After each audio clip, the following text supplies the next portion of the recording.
안녕하세요. 반갑습니다. 다산에듀 대표 전병칠입니다. 여러분 많이 기다리셨죠? 자, 21년도 사회 시험을 대비하는 전기 기능사 필기 초코파이 특강 지금부터 강의를 시작하겠습니다.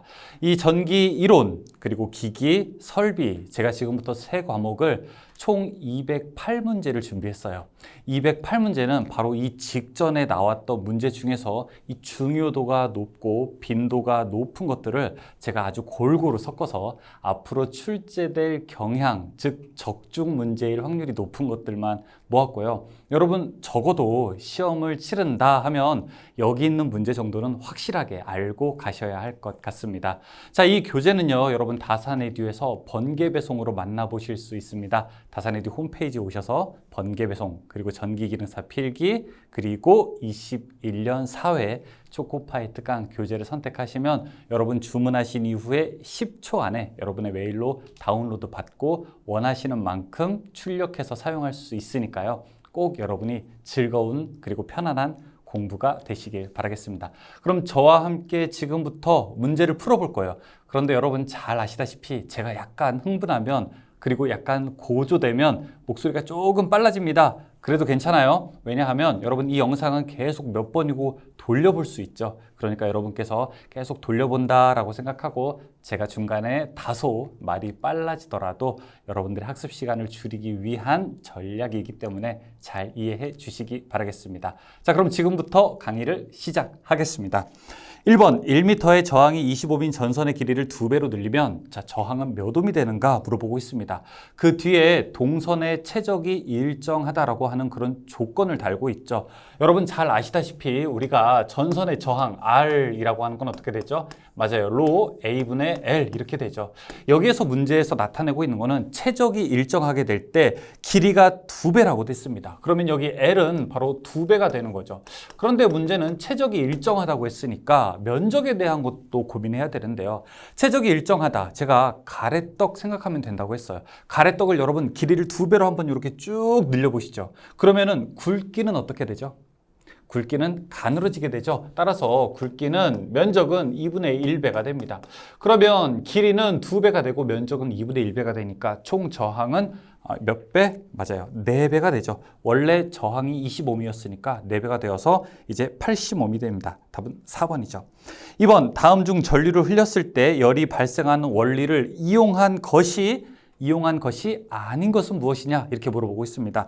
전류가 흘렀을 때 열이 발생하는 원리 1번 헤어드라이어, 2번 백열 전구, 3번 적외선 히터 모두 다 전류가 흘렀을 때 열이 발생하는 원리를 이용하는 뭐죠? 줄의 법칙을 이용한 전자제품들이죠. 그런데 4번 전기도금은 해당되지 않죠. 전기도금은 화학작용을 이용하는 거죠. 답은 그래서 4번입니다. 3번 어떤 구리도체의 지름이 2.6mm, 길이가 1000m, 고유저항이 1.69 곱하기 10의 마이너스 18제곱 옴미터일 때 구리선의 저항은 몇 옴인가 물어보고 있습니다. 자, 이 문제 1번과 똑같은 방식으로 우리가 풀 수 있어요. 자, 저항은 R, A분의 L. 그런데 여기에서 주의해야 될 게 면적을 조금 다른 방식으로 계산한다는 겁니다.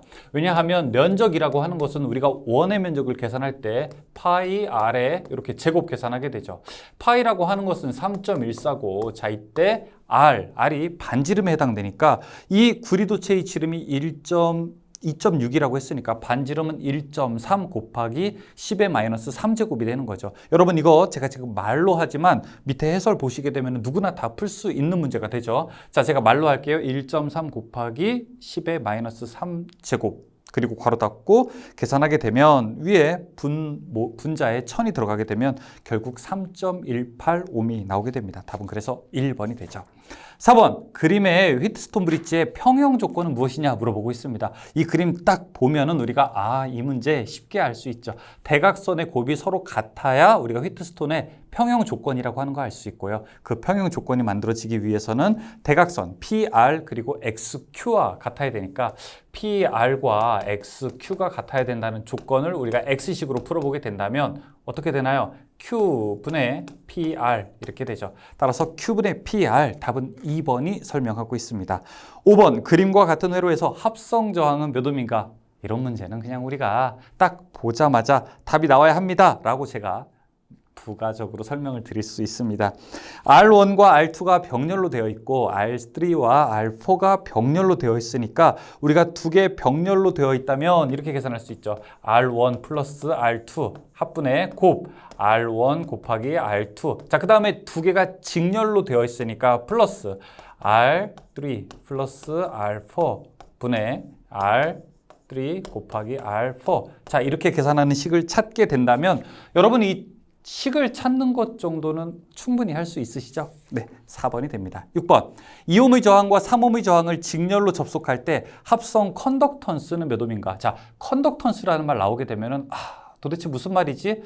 무슨 말이더라? 컨덕턴스? 이렇게 고민하실 수도 있는데요. 자, 그렇게 생각하지 말고 저항의 역수가 컨덕턴스다. 이것만 여러분이 알고 있으시다면 바로 저항만 먼저 구할 수가 있습니다. 저항이 지금 2옴과 3옴이 직렬로 되어 있다고 이야기하고 있으니까 자, 2옴과 3옴 직렬로 하게 되면 얼마죠? 맞아요. 저항은요, 두 개 더하니까 5옴이 되죠. 자, 이때 그럼 컨덕턴스는 저항의 역수가 되는 거니까 5분의 1 되겠죠? 0.2 모가 됩니다. 답은 4번이죠.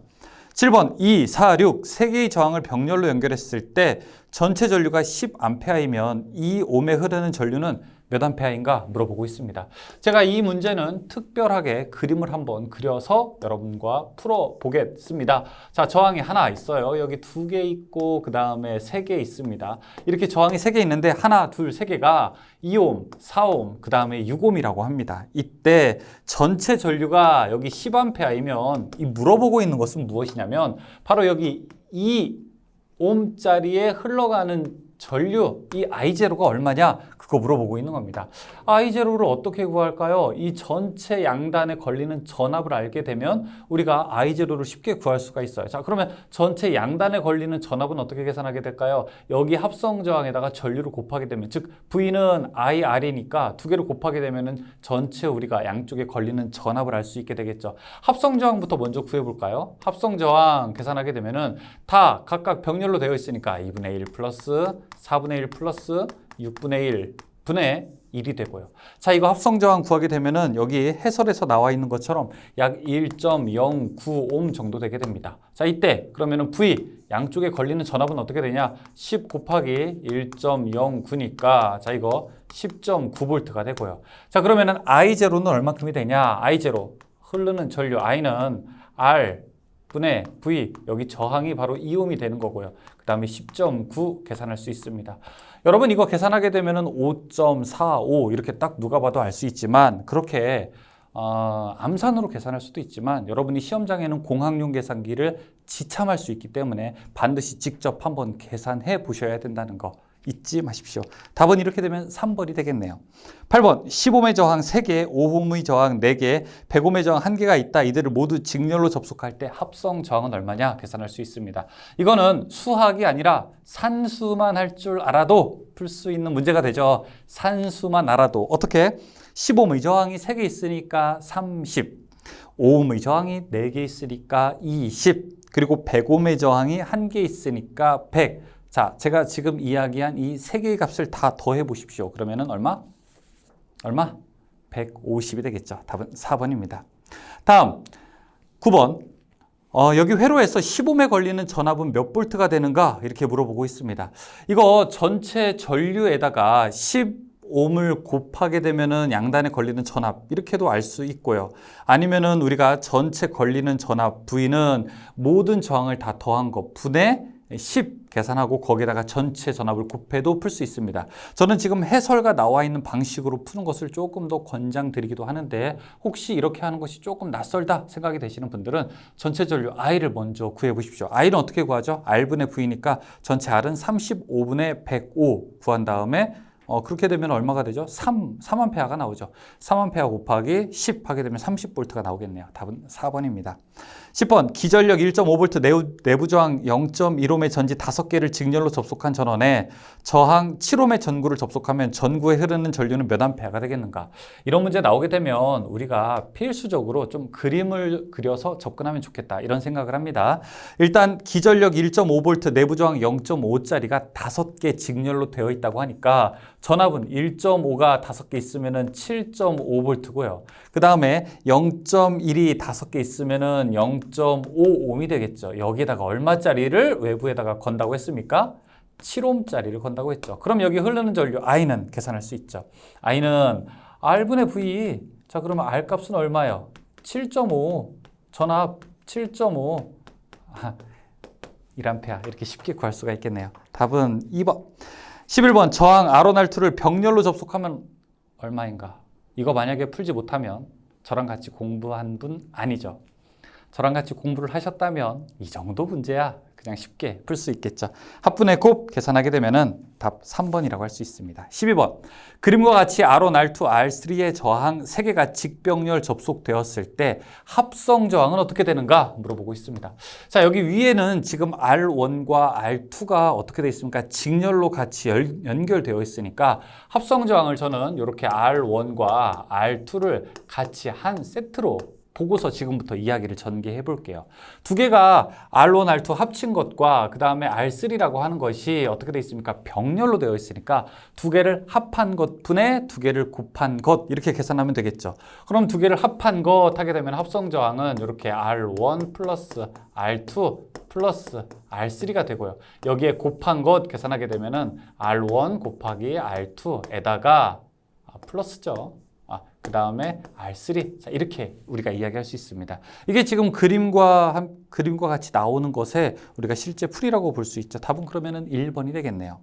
13번 서로 다른 세 개의 저항 R1, R2, R3를 병렬 연결하였을 때 합성 저항은 어떻게 되는가? 지금 해설같이 보시게 되면 우리가 각각 있는 것 분의 1 플러스 분의 1 플러스 분의 1 분의 1 이렇게 계산할 수도 있는데 자 그것을 결국 쭉 전개하게 되면은 1번씩과 같다. 서로 두 개씩 합한 것 분의 세 개를 곱한 것 계산할 수 있습니다. 이게 바로 저항 세 개가 병렬로 있을 때 계산 방법이 되죠. 답은 1번입니다.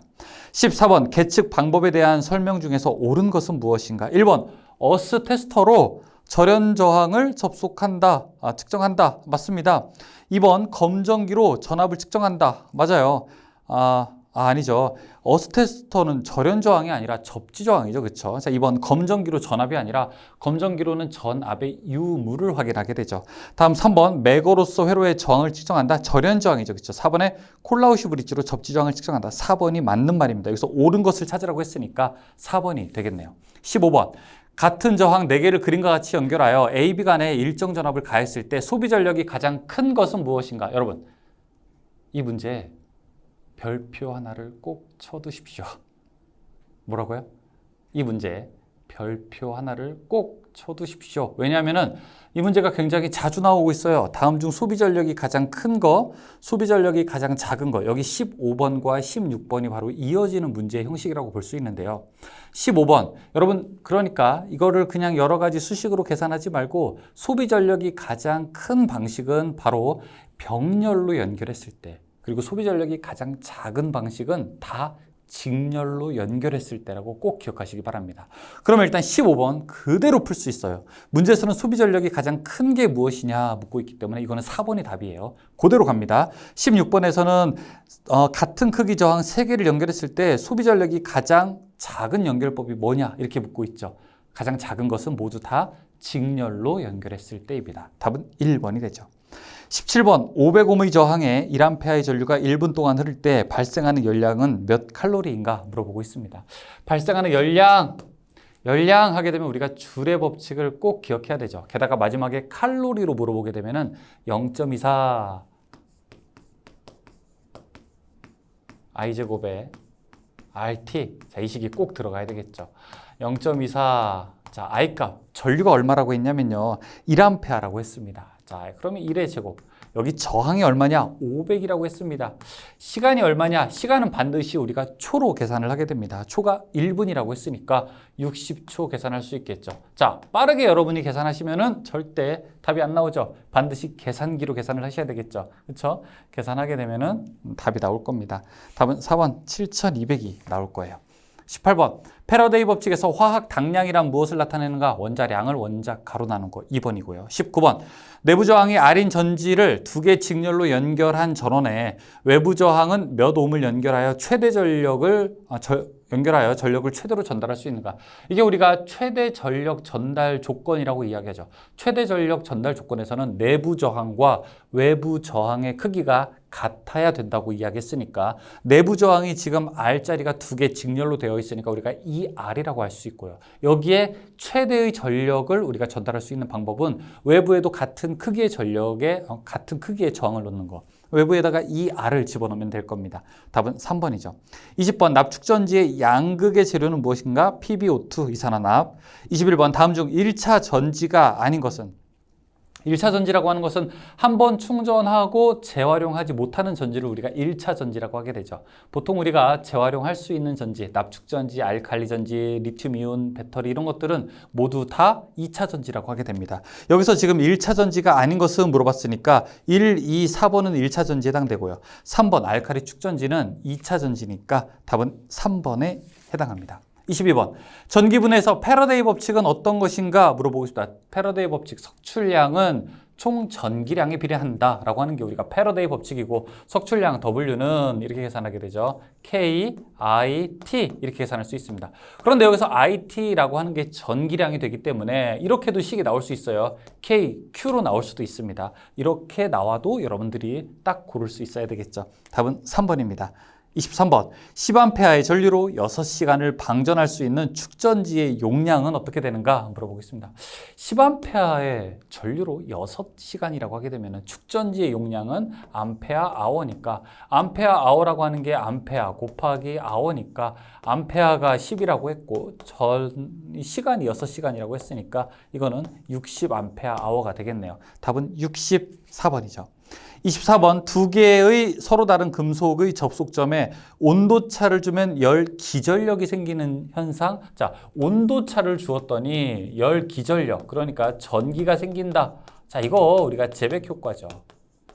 그런데 반대로 전기를 줬더니 온도 변화가 생긴다. 그럼 이거 펠티의 효과죠. 그렇죠? 여기서는 제백 효과가 답이 되죠. 25번, 이 문제가 바로 펠티의 효과죠. 25번은 서로 다른 종류의 안티몬과 비스무트의 두 금속을 접속하여 여기에 전류를 통했더니 열의 발생이나 흡수가 일어난다. 이렇게 이야기를 하고 있으니까 이 답이 바로 펠티의 효과라고 할 수 있습니다. 26번 어떤 절연체를 서로 마찰시키면 정상 상태보다 전자수가 많아져 전기를 띠게 되는 현상이 발생한다. 이 현상을 무엇이라고 하는가? 원래 전기적 성질을 띠지 않았는데 원래 이 머리카락은 전기적 성질을 띠지 않는데 제가 책받침으로 막 비볐더니 전기적 성질을 떼어서 우리가 어떻게 되죠? 머리가 바로 전기적 성질이 책받침과 연결돼서 정전기가 만들어지죠. 자, 그런 성질을 가지는 거 우리가 대전됐다라고 이야기하죠. 대전, 답은 3번이 됩니다. 27번 다음 그림과 같이 절연물 위에 플러스로 대전된 대전체를 놓았을 때 도체의 음전기와 양전기가 분리되는 것은 어느 현상 때문에 그런가? 이 오른쪽에 도체를 보게 되면 마이너스와 플러스가 이렇게 분리되는 현상을 그림으로 보여주고 있죠. 여러분 이 CBT 문제를 풀다 보면 시험장에서 여러분께서 문제를 푸시다 보면 이 그림으로 나오는 문제들도 꽤 많이 나오게 됩니다.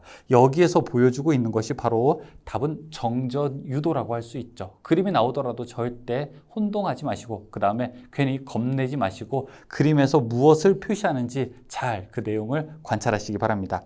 28번 진공 중에 10 마이크로쿨롱과 20 마이크로쿨롱의 점전화를 1m 거리에 놓았을 때 작용하는 힘은 어떻게 되는가 물어보고 있습니다.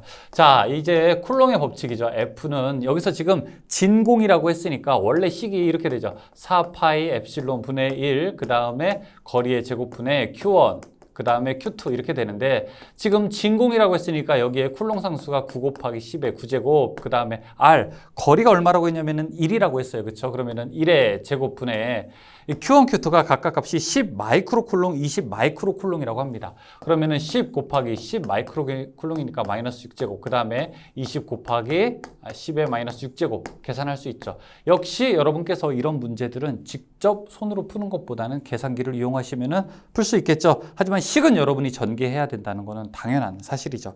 답은 18 곱하기 10의 마이너스 1제곱 한 1.8 정도 나올 겁니다. 답은 1번이죠. 29번 양전하 15 곱하기 10의 마이너스 6제곱 쿨롱과 음전하 10 곱하기 10의 마이너스 6제곱 쿨롱이 자유공간에 1m 거리에 있을 때 그 사이에 작용하는 힘은 어떻게 되는가? 자, 이 식이랑 똑같은 방식으로 우리가 식을 쓸 수 있죠. 자, 어쨌든 답은 딱 1.35가 나와요. 근데 문제는 뭐냐면은 여기서 발생하는 힘이 흡인력, 그러니까 끌어당기는 힘이냐, 반발력, 서로 밀어내는 힘이냐, 그 두 가지 중에 하나를 우리가 답을 골라야 돼요. 그런데 문제에서 이미 답을 알려주고 있어요. 문제를 가만히 살펴보게 되면 양전하와 음전하 이렇게 이야기하고 있어요. 양전하와 음전하, 서로 다른 전하죠. 서로 다른 전하끼리는 끌어당기는 힘, 즉 흡인력이 작용하고 있기 때문에 1.35 뉴턴이면서 흡인력이 작용한다고 하는 것, 답은 바로 1번으로 놓을 수 있습니다.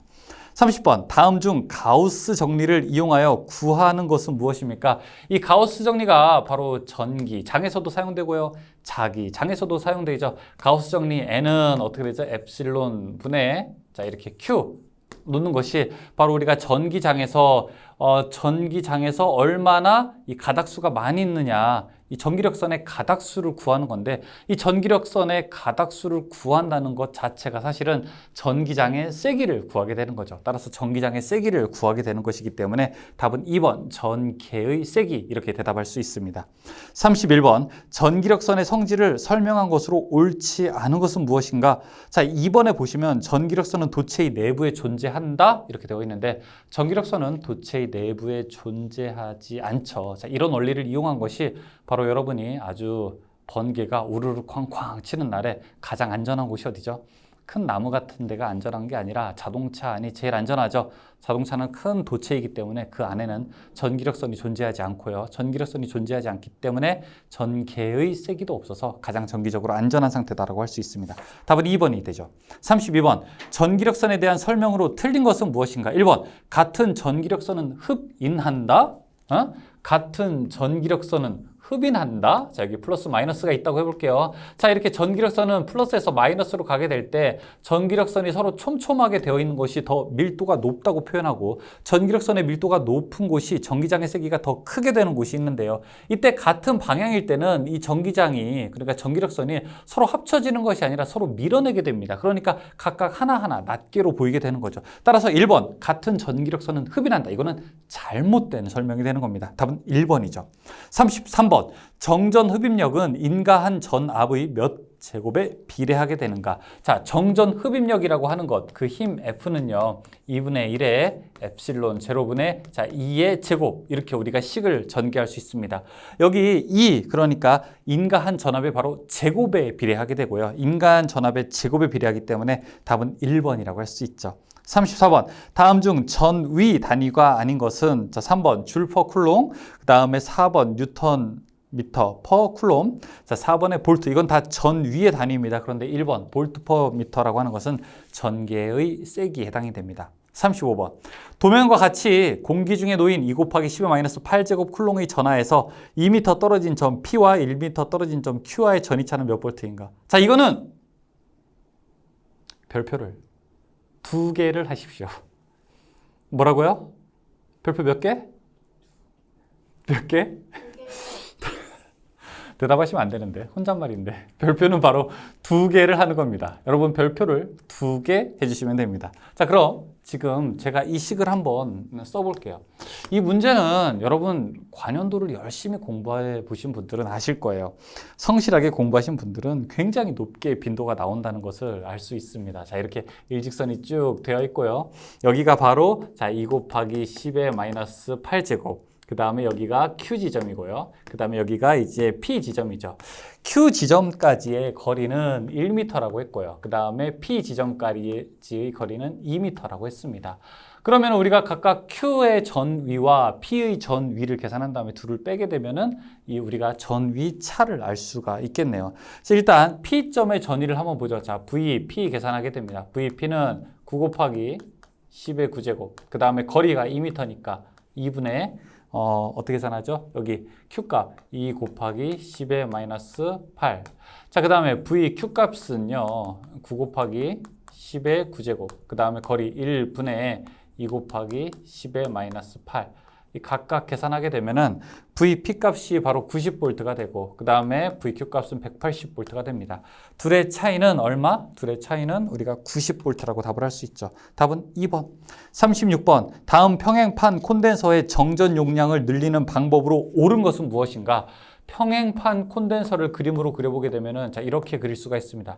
이 평행판 콘덴서에서 우리가 정전 용량 C라고 하는 것은 엡실론 곱하기 극판의 면적, 그 간격을 우리가 D라고 하게 되면 D분의 극판의 면적을 A. 그러면은 여기 엡실론, 이거는 우리가 유전율이라고 하죠. 자, 유전율이 큰 물질을 사용한다. 그 다음에 A라고 하는 것은 면적이 큰 물질을 사용한다. 그 다음에 간격은 어떻게 된다? 좁아야 한다. 이렇게 설명을 하고 있습니다.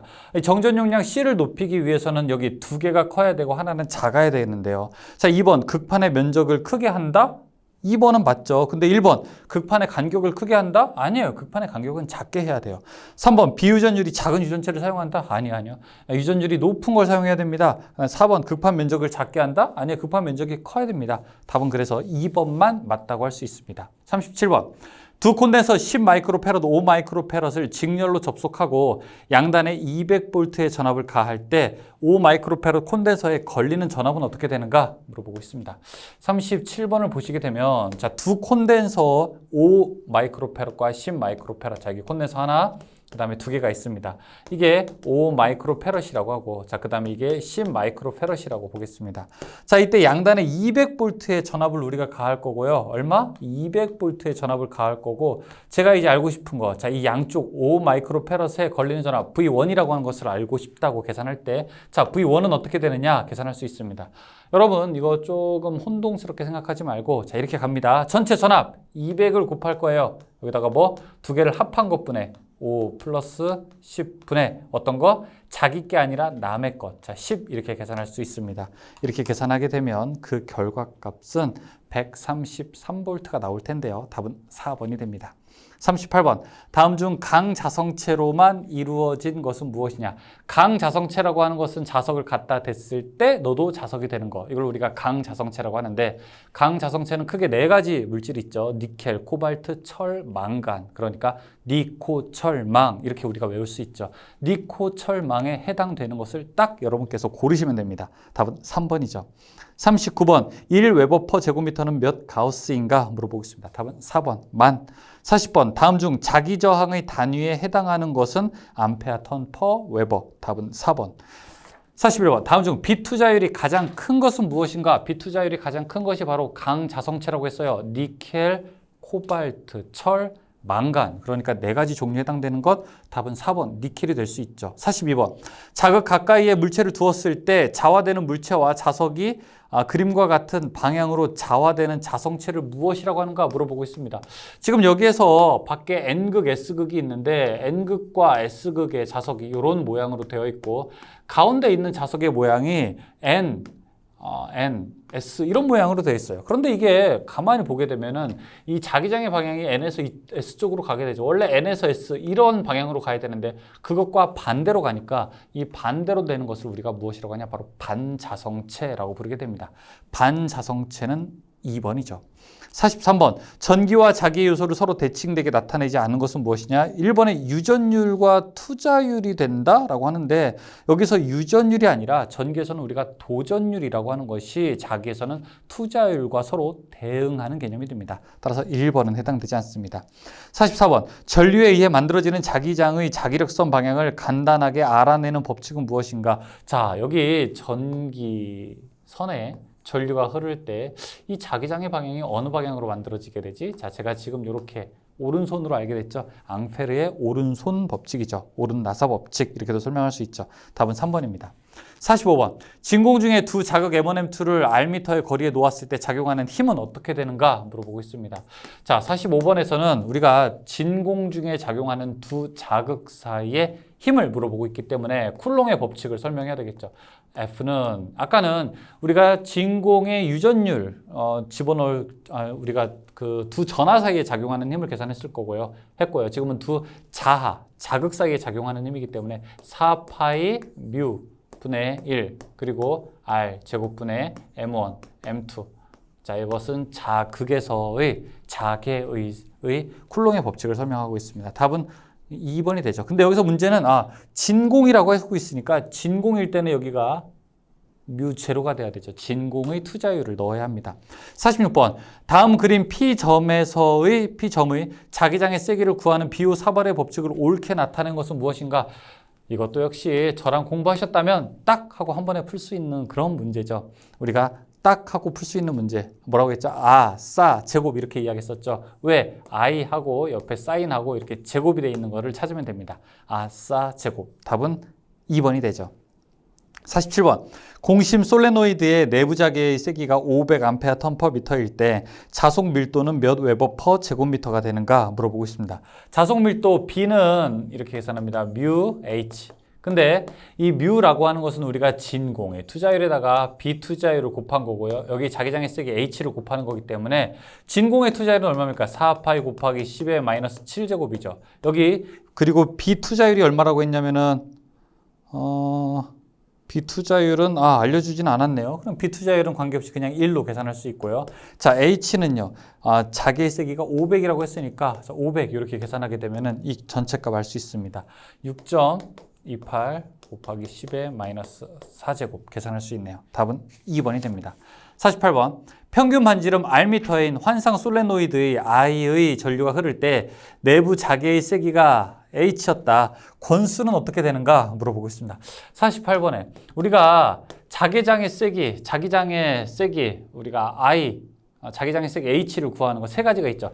직선 도체일 때 자기장의 세기 H는 이렇게 계산하죠. 2파이 R 분의 I. 그 다음에 환상 솔레노이드일 때, 즉 환상 철심일 때 H는 어떻게 했죠? 2파이 R 분의 NI. 그 다음에 원형일 때는 2R 분의 NI 이렇게 계산하죠. 지금은 이제 환상 솔레노이드라고 딱 문제서 했기 때문에 요 것으로 풀면 돼요. 이때 문제는 권수 N이 얼마냐 물어보고 있으니까 이 N으로 식을 전개하면 되는 겁니다. N으로 식을 전개하게 되면요. I 분의 어떻게 되죠? 맞아요. 2파이 RH 이렇게 놓을 수 있죠. 답은 1번이죠. 49번. L-헨리 코일의 I암페어의 전류가 흐를 때 저축되는 에너지를 나타낸 것은? 이거는 뭐 이제 보자마자 바로 답이 나올 수 있죠. 보자마자 답은 4번. 2분의 1 Li제곱. 50번. 자체 인덕턴스 300mH 코일에 5A의 전류를 흘릴 때 저장되는 에너지는 무엇인가? 49번 식에다가 그대로 숫자만 집어넣으면 되겠죠? 계산 한번 해보십시오. 답은 2번. 51번. 자체 인덕턴스 20mH 코일에 20A의 전류가 흘릴 때 저장되는 에너지 똑같은 문제예요. 그렇죠? 여기서 그러니까 49번, 50번, 51번 문제가 다른 게 아니라 같은 맥락이라고요. 그러니까 여러분께서 문제를 풀 때 조금 조심해야 될 게 관연도 문제를 무조건 통째로 외워버린다? 아주 위험한 발상이죠. 왜냐하면 통째로 외워버리게 되면은 이 49, 50, 51로 이어지는 약간 변형되는 스타일에 대해서는 우리가 적용하기가 조금 어려워요. 그러니까 여러분께서 꼭 문제를 많이 풀어보는 것도 중요한데 이 문제에서 요구하는 본질적인 학문의 깊이까지 우리가 학습이 도달해야 된다는 거. 그런 것들은 꼭 알아두셔야 합니다. 답은 51번 한번 직접 풀어보십시오. 52번. 다음 중 전동기의 원리에 적용되는 법칙은 무엇인가? 전동기가 바로 어떤 겁니까? 전류를 흘렸을 때 힘이 생기는 거니까 우, 발, 좌, 전, 오른손은 발전기, 왼손은 전동기죠. 플레밍의 왼손 법칙이니까 답은 3번에 해당되겠네요. 53번. 평행한 두 도선 간의 전자력은 어떻게 되는가? 이렇게 두 도선이 있습니다. 이 두 도선에 전류가 I 흐르게 되고 그 다음에 또 여기에 I 흐르게 된다고 해보죠. 차별을 두기 위해서 I1, I2라고 하고 둘 사이의 거리를 우리가 R이라고 해볼게요. 그럼 이 두 도체에 걸리는 힘 F는 거리를 R이라고 했으니까 R분의 2 I1, I2 곱하기 10의 마이너스 7제곱 이렇게 계산을 할 수 있죠. 마이너스가 잘 안 보이나요? 이렇게 마이너스 7제곱 계산하게 되면은 지금 거리에는 어떻게 됩니까? 그냥 반비례하는 거죠. 거리가 멀어질수록 그 힘은 더 작아지게 되는 거죠. 답은 2번이 됩니다. 54번. 다음 그림과 같이 평행한 두 도체에 같은 방향의 전류가 흘렀을 때 두 도체 사이에 작용하는 힘은 어떻게 되는가? 자, 두 도체가 서로 같은 방향으로 흐르게 되죠. 두 도체가 지금 밑에 그림 보시게 되면 같은 방향으로 흐르는 거예요. 이게 같은 방향으로 흐를 때는 서로 잡아당기는 힘이 만들어지게 되고 서로 잡아당기는 힘은 흡인력이라고 우리가 부르죠. 뭐라고요? 흡인력. 그러니까 흡인력이 작용하게 된다. 답은 3번이 됩니다. 다음 55번. 공기 중에 1m 떨어져 평행으로 놓인 두 개의 무한히 긴 도선의 왕복 전류가 흐를 때 단위 길이당 18 곱하기 10의 마이너스 7제곱의 힘이 작용한다면 이때 흐르는 전류는 약 얼마가 되는가 물어보고 있습니다. 자, 이 식으로 내내 푸는 거예요. 그러니까 이 식도 역시 그림으로 그려라. 다음 중 서술하는 것이 맞는 게 무엇이냐. 그 다음에 자, 이 55번처럼 계산을 직접 해봐라. 이렇게 물어보고 있는데요. 이것도 역시 우리가 쉽게 그냥 이 문제와 답을 식으로 그냥 집어 대입하는 걸로 계산할 수 있습니다. 지금 단위 길이당이 18 곱하기 10의 마이너스 7제곱이라고 합니다. 지금 물어보는 거는 흐르는 전류라고 했으니까 자, R분의 자, 이 흐르는 전류는 똑같으니까 왕복이 I제곱이라고 볼 수 있고 10의 마이너스 7. 자, 여기서 거리가 얼마 떨어졌냐고 했냐면 1m 떨어졌다고 했어요. 그럼 여기서 들어가야 되는 숫자가 얼마일까요? 9이 18이니까 그럼 3, 3은 9, 뭐 3 이렇게 딱 나오지 않을까요? 해설처럼 어렵게 구할 수도 있지만 그냥 이 식에서 우리가 1, 2, 3, 4 있는 걸 하나씩 집어넣어도 똑같은 답을 우리가 유도할 수 있습니다. 답은 1번이죠. 56번. 자소 밀도가 2웨버퍼 제곱미터인 평등 자기장에 자장과 30도의 방향으로 길이 0.5m인 도체에 8A의 전류가 흐르는 경우 전자력은 어떻게 되는가? 자, 좋은 문제죠. 자, 계산하기 너무 좋은 문제죠. 힘의 크기를 우리가 구할 수 있습니다. 전자력의 힘 F는 계산할 수 있죠. B, I, L 그리고 사인, 세타 계산하죠. 자, B 여기서 자속 밀도가 얼마라고 했냐면은 2라고 했습니다. 자, 흐르는 전류는요 8A. 그 다음에 도체의 길이는요 0.5m. 자, 사인 얼마만큼의 이 자기장과 도체의 각도가 만들어진다고 했어요? 30도만큼이라고 했죠. 그러면 여기다가 사인 30도 계산할 수 있습니다. 자, 이 값 계산하게 되면은 4뉴턴이 되네요. 답은 2번입니다. 57번. 자속 밀도 2웨버퍼 제곱미터의 평등 자장 안에 길이 20cm의 도선을 자전과 60도의 각도로 놓고 5A 흘리면 작용하는 힘은 어떻게 되는가? 여러분이 풀어보십시오. 직접. 대신 여기서 조심해야 될 게 지금 20cm라고 했으니까 길이가 20cm를 미터로 환산해서 0.2m로 바꿔줘야 된다는 거. 그것만 조심해서 한번 풀어보십시오. 자, 58번. 다음에서 나타나는 법칙은 무엇이냐? 자, 유도기전력은 자신이 발생 원인이 되는 자속의 변화를 방해. 한 번 더. 방해의 밑줄. 이 전기 기능사에서 이론 중에서 방해라는 말이 나오는 거는 렌츠의 법칙을 설명할 때만 이 방해라는 말이 나오게 되죠. 따라서 답은 방해 2번 렌츠의 법칙 이렇게 딱 정의할 수 있습니다. 59번 자체 인덕턴스 L1L2 상호 인덕턴스 M인 두 코일의 결합 계수가 1이면 어떤 관계가 성립이 되는가 물어보고 있습니다. 우리가 인덕턴스에서 결합 계수라고 하는 것은 이렇게 계산하죠. K는 루트 L1L2 그 다음에 분의 상호 인덕턴스 M 계산하게 되니까 결합 계수가 1이다 라고 하는 것은 루트 L1L2가 상호 인덕턴스 M과 같다는 거죠. 루트 L1L2가 M과 같다. 몇 번이 설명하고 있습니까? 2번이 설명하고 있어. 60번 자기 인덕턴스가 각각 L1L2 두 개 코일 직렬로 가동 접속 여기다 밑줄 직렬로 가동 접속되어 있을 때 합성 인덕턴스가 어떻게 되는가 물어보고 있습니다. 자, 우리가 합성 인덕턴스라고 하는 것은 L은 이렇게 계산하죠. L1 플러스 L2 그 다음에 플러스 마이너스 2M 계산할 수 있습니다. 이때 가동 접속이라면 플러스를 쓰는 거고요. 차동 접속이라면 마이너스를 쓰게 되는 거죠. 여기서 문제에서는 가동 접속이라고 했으니까 플러스를 사용해서 L1 플러스 L2 플러스 2M이 되게 됩니다. 답은 4번이죠. 61번. 자체 인덕턴스가 150mH와 120mH인 두 개의 코일이 있다. 자, 두 코일 사이에 누설 자속이 없고 상호 인덕턴스가 90mH일 때 가동 접속 시 합성 인덕턴스는 어떻게 되는가? 자, 이거 61번도 되네. 똑같은 문제라고 할 수 있죠. 자, 이거는 L1이 얼마라고 했냐면 150이라고 했어요. 그럼 150 더하기 그 다음에 L2가 얼마라고 했냐면 120이라고 했어요. 좋아요. 가동이라고 했으니까 플러스하고 상호 인덕턴스가 90이라고 했어요. 그럼 90 계산할 수 있죠. 98, 180에다가 120 더하게 되면 300 더하게 되면 450 이렇게 나오게 되겠네요. 답은 3번이죠. 62번. 자체 인덕턴스가 L1L2인 두 코일을 직렬 가극성으로 접속한 것과 감극성으로 접속한 것의 차이는 얼마가 되는가 물어보고 있습니다. 이거 여러분 혹시 중학교 때 연립방정식이라고 풀어본 거 혹시 기억이 나실는지 모르겠네요. 연립방정식 딱 계산하게 되면은 이렇게 계산하죠. L1 플러스 L2 하고 플러스 2M과 자, 여기 L1 플러스 L2하고 마이너스 2m이라고 하는 것을 어떻게 해줍니까? 두 개를 서로 빼주게 되면 되죠. L1 빼기 L1이니까 없고, L2 빼기 L2니까 없고, 자, 2m 빼기 마이너스 2m이니까, 자, 그러면은 여기가 마이너스 플러스 돼서 4m이 되죠. 그래서 여기 가동 접속과 그 다음에 차동 접속의 인덕턴스 크기는 결과적으로 4m만큼 차이가 난다. 대답할 수 있습니다. 답은 4번의 형식이죠. 63번 정연파 교류전압의 평균값은 최대값의 약 몇 %인가? 평균값이라고 하는 것은요. 최대값의 0.637 그러니까 여기 최대값에다가 곱하기 0.637을 하게 되면은 이거는 뭐가 되죠? 평균값이 되고요.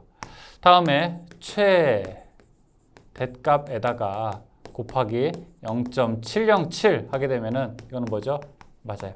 실효값이 되죠. 따라서 지금 문제에서는 정연파 교류의 최대값이 얼마냐? 평균값은 최대값이 얼마냐? 평균은 최대값의 0.637, 즉 63.7%가 됩니다. 답은 2번. 64번 교류 220V의 평균값은 약 얼마가 되는가? 교류 220V가 실효값이죠. 실효값에 나누기 1.11 하게 되는 것이 평균값이니까 답은 3번 198 정도가 됩니다. 65번 정연파 전압의 평균값이 200이면 실효값은 약 얼마큼이 되는가? 곱하기 1.11 하게 되면 됩니다. 그러면 222 정도가 되겠네요. 답은 2번. 66번 이는 100 사인 314 t 마이너스 6분의 파이인 파형의 주파수는 어떻게 되는가? 자, 이거 문제 한번 제가 적어 볼게요. 66번이죠. 자, 이 전압이라고 하는 것은 지금 100하고 사인 그리고 314 t 마이너스 6분의 파이라고 합니다. 자, 이 문제에서 주파수가 얼마냐 물어보고 있으니까 주파수에 대한 정보는 바로 여기 314에 대한 거죠. 왜냐하면은 이게 원래 꼴은 어떻게 되냐? 오메가 t여야 되니까요. 즉 오메가가 원래는 2파이 f인데 2파이 f가 314라고 하는 거죠. 그러면은 주파수는 어떻게 계산할 수 있습니까? f라고 하는 주파수는 2파이 분의 314 계산하게 되면은 2 곱하기 3.14 분의 314 계산하게 되면 얼마인가요? 50Hz 나오겠네요. 50Hz. 만약에 여기서 314, 314T라고 나오게 된다면 이거는 50Hz가 되고요. 그 다음에 여기서 만약에 377T 이렇게 물어보게 된다면 이거는 60Hz가 됩니다. 근데 우리 전 세계에서 사용하는 주파수가 50Hz 아니면 60Hz이기 때문에 여러분이 만약에 문제를 풀다가 야, 이거 내가 좀 모르겠다. 몇 Hz냐? 물어보게 된다면 대부분 주파수를 50Hz 아니면 60Hz로 대답을 하게 되면 됩니다. 아셨죠? 찍는 방법이에요. 답은 여기서는 2번이 되죠. 67번 주파수가 10Hz의 주기가 몇 초가 되는가? 주기는 주파수와의 서로 역수의 관계죠. 주파수가 10이라는 얘기는 뭐예요? 1초에 사이클이 10개 만들어진다는 거죠. 그럼 주기는 얼마냐? 한 개 만들어지는데 걸리는 시간이 얼마냐? 한 개 만들어지는데 그럼 0.1초 걸리겠죠. 여러분 만두를 1초에 10개 만든다고 한번 해보세요. 1초에 10개 만들어요. 어떤 기계가. 그러면은 한 개 만드는데 걸리는 시간은 얼마냐? 0.1초. 똑같은 문제죠, 이게. 68번. i는 200 루트 2 사인 오메가 t 플러스 2분의 파이를 복소수로 표현하게 되면 얼마큼이 되는가 물어보고 있습니다. 이 복소수로 표현하게 되는데, 여기 계산할까요? 68번. 지금 i는 200 루트 2, 그 다음에 사인 오메가 t 플러스, 자, 2분의 파이 이렇게 이야기하고 있죠. 자, 이 값이 뭐냐면 바로 최대값이죠. 사인 앞에 있으니까 최대값. 실효값 하게 되면은 200이죠. 이걸 만약에 우리가 복소수로 표현하게 된다면 이렇게 계산하죠. 실효값 앞에 두고, 즉 200 앞에 두고 우리가 코사인 세타 플러스 j 사인 세타. 코사인 세타는 2분의 파이. 그러니까 2분의 파이면 90도죠. 그래서 코사인 2분의 파이 플러스 j 복소수죠. 사인 2분의 파이. 계산 나오는 것을 여러분이 딱 계산기로 계산해 보면 됩니다. 그러면은 아마 J200 나올 거예요. 그러니까 허수만 200 나올 겁니다. 답은 2번이 되죠. 69번. RLC 직렬 회로에서 임피던스의 크기를 나타내는 것은 무엇인가? RLC 직렬 회로에서 임피던스의 크기는, 임피던스는 어떻게 계산하게 됩니까?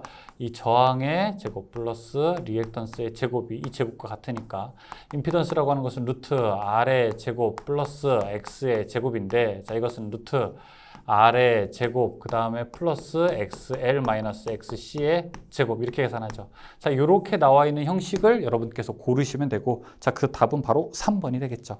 70번 200V 60Hz RC 직렬 회로에서 시정수 R은 0.01초이고 전류가 10A일 때 저항은 15입니다. 용량 리액턴스의 값으로 옳은 것은 무엇인가? 여기서 전류 이런 거는 계산하는데 아무런 필요가 없는 말이죠. 중간중간에 필요 없는 얘기들을 200V 이런 것들 다 필요 없는데 이야기하고 있습니다. 원래 우리가 RC 회로에서 시정수라고 하는 것은 타우는 R 곱하기 C예요. 근데 이 값이 얼마 나온다고 했냐면은 타우가 0.01초 나왔다고 했습니다. 0.01. 그런데 여기서 지금 R 값이 10이라고 했어요. 그러면은 C 값은 얼마냐? 계산할 수 있죠. C 값도 0.01이 된다는 거죠. 0.01 C 값은 0.0 타우가 0.1초네요. 그렇죠? 0.1초. 0.1초고 그 다음에 C 값이 0.01이죠. 0.01 페럿. 그러니까 저항이 10이고 0.01 페럿 계산하게 되면은 0.1이 나오게 되는 거죠. 자, 그러면 이때 용량 리액턴스는 어떻게 계산하게 되느냐? 용량 리액턴스 XC는 2 파이 FC 분의 1. 그러면은 이거 2 곱하기 3.14 곱하기, 자, 주파수가 얼마예요? 지금 주파수가 60Hz라고 했고요. C 값이 얼마예요? 0.1이라고 했었죠. 분의 0.01이죠. 분의 1 계산하게 되면 이 결과값 알 수 있죠. 답은 그러면은 0.27, 답 1번으로 놓을 수 있겠네요. 71번. R은 6오민 RL 직렬 회로에서 60Hz 100V의 전압을 가하니 10A의 전류가 흘렀다면 유도 리액턴스는 어떻게 되는가? 이거 만약에 제가 지금 푸는 문제가 71번이 조금 어렵다 하시면은 풀지 않으셔도 괜찮습니다. 제가 그냥 말로 편안하게 표현해 볼게요. 일단 우리가 10A의 전류, 100V를 줬더니 10A가 흘렀다고 하잖아요. 그러면 전체 임피던스 성분, 임피던스는 I분의 V니까 10분의 100 해서 전체 임피던스는 10이에요. 그렇죠? 그런데 저항이 6이었으니까 리액턴스가 얼마 해야 10이 되는 겁니까? 6에다가 얼마를 해야 10이에요? 벡터합이니까 6에다가 8을 해야 10이 되는 거죠. 답은 그래서 3번, 8이죠. 이 전기 구구단은요, 3 더하기 4는 7이 아니라 3, 4는 5입니다. 8, 6은요, 10이에요. 그렇죠? 72번. RLC 직렬 공진회로에서 최대가 되는 것은 무엇인가? RLC 직렬 공진회로에서는 임피던스가 최소가 되기 때문에 전류가 최대가 되는 거죠. 임피던스가 최소, 전류가 최대가 된다. 답 1번. 73번 200V 40W의 형광등의 전격 전압이 가해졌을 때 형광등 회로에 흐르는 전류가 0.42A다. 자, 이 형광등의 역류를 어떻게 계산하게 되는가? 역류를 계산하게 되면 자, P 형광등이니까 단상이겠죠. V, I, 코사인, 세타. 자, 여기에서 계산하는 것은 역률 계산합니다. 이 코사인, 세타 계산하는 거죠. 그러면은 코사인, 세타는 자, VI분의 P. 전압이 얼마라고 했냐면 200, I가 얼마라고 했냐면 0.42 분의 P 40 계산하게 되면은 역률 47.6%라고 하는 것을 알 수 있죠. 74번. 단상 전압 200V, 220V의 소형 전동기를 접속하였더니 15A의 전류가 흘렀다. 이때 45도의 뒤진 전류가 흘렀다면 전동기 소비 전력은 어떻게 되는가? 소비 전력. 자, P는 VI 코사인 세타. V 220, I 15, 그 다음에 코사인 45 계산하면 되겠죠. 답은 3번이죠. 75번 기본파의 40%인 3고조파와 50%인 제5고조파를 포함하는 전압파의 외형은 무엇인가? 외형률이라고 하는 것은 기본파의 시료값 분의 고조파의 시료값인데 여기서 고조파의 시료값이 각각 40%, 30%를 나타내기 때문에 루트 0.4의 제곱 플러스 0.3의 제곱 계산하면은 답 0.5라고 하는 걸 알 수 있습니다. 76번 교류의 파형률이라고 하는 것은 무엇인가? 파형률은 우리가 균이라고 했죠. 평균분의 시료값 계산할 수 있으니까 답은 4번이 됩니다. 만약에 파고율 이렇게 나오면 몇 번이 답일까요? 고, 대, 효가 답이니까 답은 1번이 답이겠죠. 그렇죠? 네, 좋습니다. 여기까지 우리가 전기 이론 살펴봤는데요. 전기 이론에서 계산하는 문제가 너무 많아서 조금 어려운 거 아니야? 이렇게 생각하실 수도 있는데 실제로 한번 곰곰이 보게 되면은 계산이 한두 줄 정도에 대부분 다 끝나는 문제들입니다. 그래서 여러분이 혹시 처음에 잘 이해가 안 되셨다 하더라도 2번, 3번 반복하게 되면 충분히 풀 수 있는 문제고요. 적어도 이 초코파이 특강만큼은 시험 보시기 전에 반드시 풀고 가야 된다는 게 학계의 정설입니다. 그러니까 반드시 전기론이 조금 어렵더라도 조금 한 번은 건너뛰고 두 번째, 세 번째 잘 안 풀리던 문제 위주로 여러분께서 반복해서 학습하시기를 바라겠습니다. 잠깐 쉬었다가 전기기기 계속 이어서 풀어보겠습니다.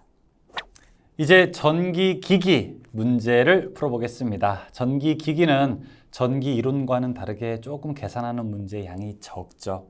하지만 전기기기에서 공부를 너무 혼란스럽다, 좀 개념이 잘 안 잡힌다, 이렇게 갈 길을 잃는 분들이 가끔 계십니다. 사실은 전기기기에서 갈피를 잘 못 잡는 이유 중에 하나는 이 기본기 공부, 즉 개념 공부가 덜 된 경우가 이런 경우에 해당되는데요.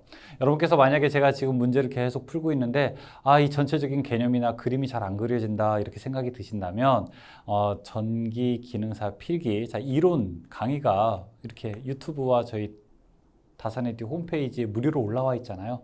여러분 편안하게 학습을 한번 해보시고 그 다음에 다시 이 문제를 풀어보시는 것을 저는 권장드립니다. 그럼 지금부터 강의 시작하겠습니다. 1번, 직류 발전기에서 계자의 주된 역할은 무엇인가?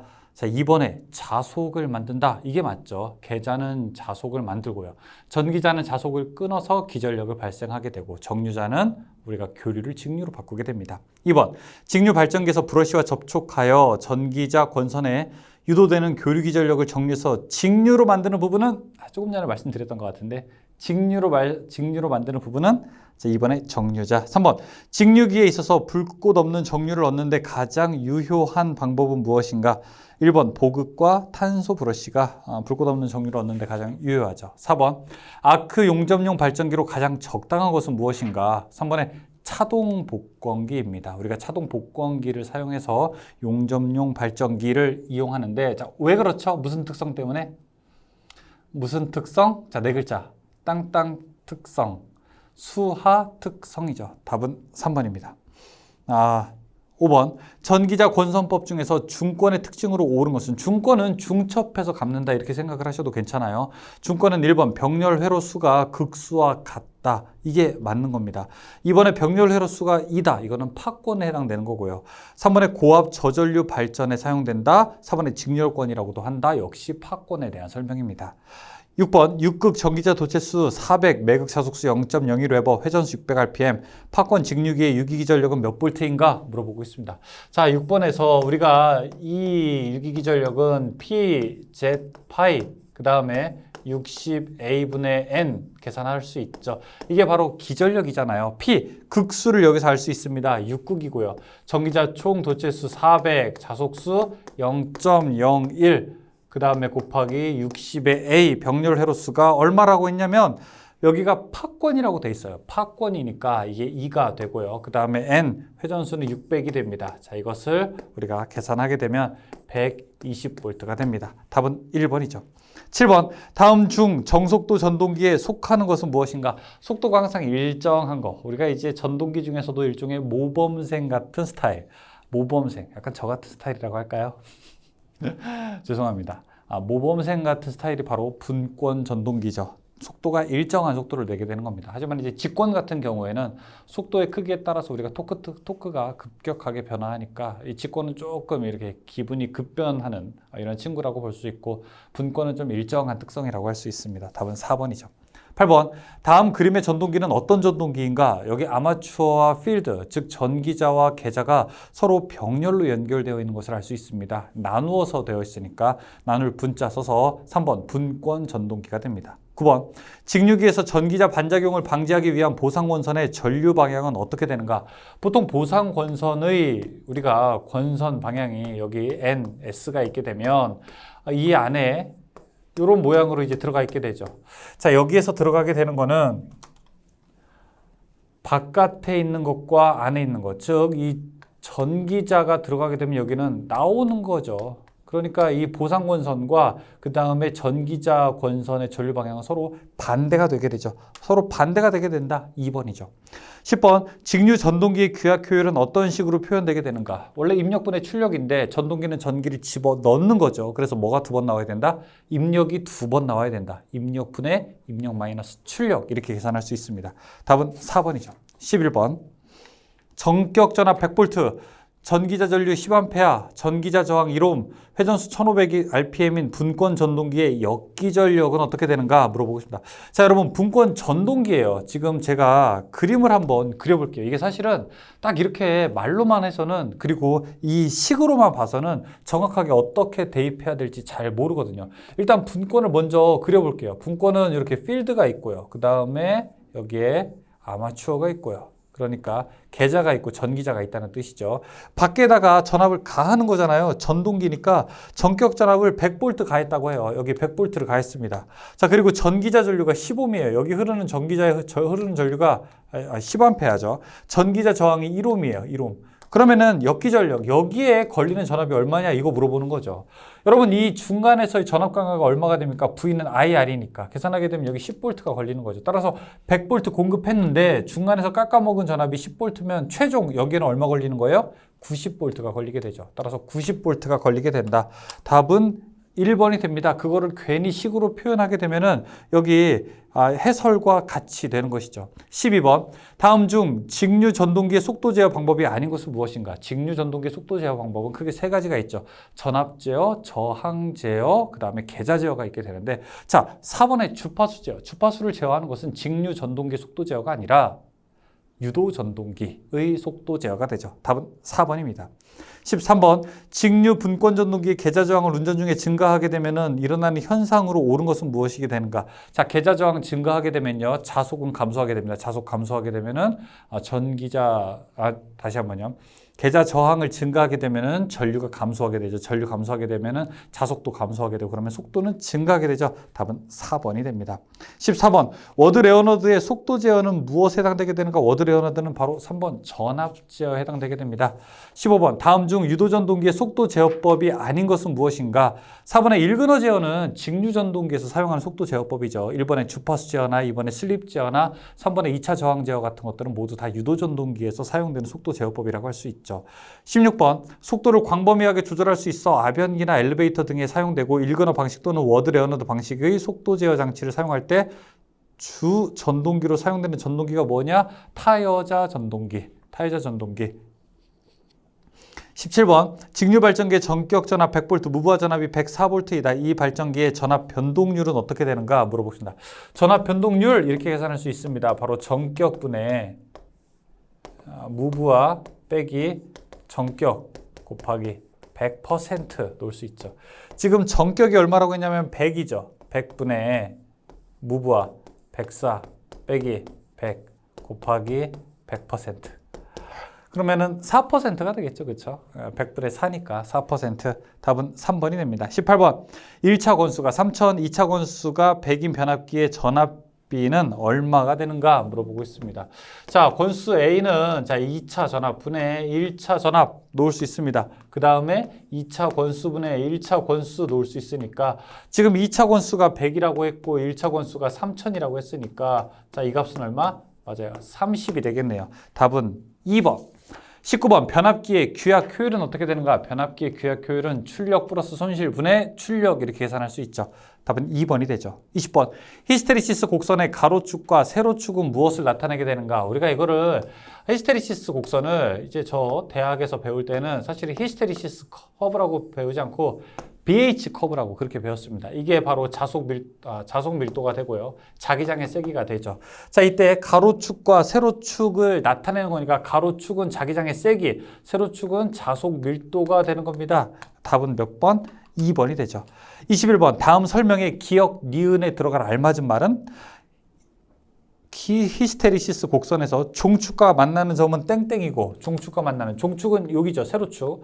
횡축, 가로축과 만나는 점은 땡땡이다. 종축과 만나는 점은 뭐예요? 자속이 얼마나 남았냐라고 하는 거니까 우리가 잔류자기라고 할 수 있고, 여기는요, 이 자기장의 세기, 잔류 자속을 0으로 만드는 자기장의 세기니까 이거는 우리가 자력이라고 놓을 수 있습니다. 횡보종잔 그렇게 썼죠. 1번 기역 잔류자기 종축과 만나는 거, 2번 니은 보자력이 됩니다. 답은 2번이죠. 22번. 일정 전압 및 일정 파형에서 주파수가 감소하면 변압기 철수는 어떻게 되는가? 보통 주파수 감소하게 되면 철수도 감소하게 됩니다. 근데 문제는 이 앞에서 일정 전압 및 일정 파형에서. 자, 여기다 밑줄. 일정 전압의 밑줄. 일정 전압의 밑줄. 일정 전압의 밑줄. 일정 전압 및 일정 파형에서는 반대로 생각하면 됩니다. 알았죠? 반대로 생각하세요. 자, 주파수가 감소하게 되면 철수는 증가한다. 1번이 됩니다. 23번. 변압기에서 퍼센트 저항 강화가 3%, 리액턴스 강화가 4%, 역률 0.8일 때 전압 변동률은 어떻게 되는가? 자, 23번에서 전압 변동률이라고 하는 것은 P 코사인 세타 플러스 Q 사인 세타 계산하죠. P 우리가 퍼센트 저항 강화가 여기서 3%라고 했고요. 자, 코사인 세타 역률이 0.8이라고 하네요. 자, 플러스 Q 퍼센트 리액턴스 강화는 4%. 그 다음에 사인 이 코사인이 0.8이면 사인은 0.6이죠. 그러니까 0.6 계산할 수 있죠. 83에 2.4 플러스 64에 2.4 하게 되면은 4.8%가 됩니다. 답은 4.8. 24번. 단상 변압기에 있어서 부하 역률 80%의 지상 역률에서 전압 변동률 4%이고 부하 역률 100%에서 전압 변동률이 3%라고 한다. 자, 이 변압기의 퍼센트 리액턴스는 약 몇 퍼센트가 되는가 물어봤어요. 자, 부하 역률이 80%에서 지상 역률에서 전압 변동률이 4%라고 합니다. 자, 이 얘기는 뭘까요? 자, 이렇게 계산을 해보니까 P 코사인 세타 플러스 Q 사인 세타로 계산을 해보니까 전압 변동률을 계산해 보니까 자, P 코사인 세타 플러스 Q 사인 세타를 계산해 보니까 자, 이 값이 부하 역률 80%에서 그러니까 4%죠. P 곱하기 0.8 플러스 Q 곱하기 0.6 했더니 이게 4가 나왔다는 거예요. 자, 그때 부하 역률 100%에서는 3이래요. 100%는 3이다. 100%는 요거는 사인 세타는 0이니까 계산하지 않을 때는 3이다. 그러면 여기가 P가 얼마예요? 이게 3이라는 뜻이죠. 3. 그럼 이거 Q가 얼마냐? 이 문제를 물어보고 있는 거네요. 1, 2, 3, 4 하나씩 대입해보죠. 하나씩 대입해보게 되면 1번 2.7일 때 답이 나올 겁니다. 답은 1번. 25번. 변압기 내부 고장에 대한 보호용으로 가장 많이 사용되는 것은 무엇인가?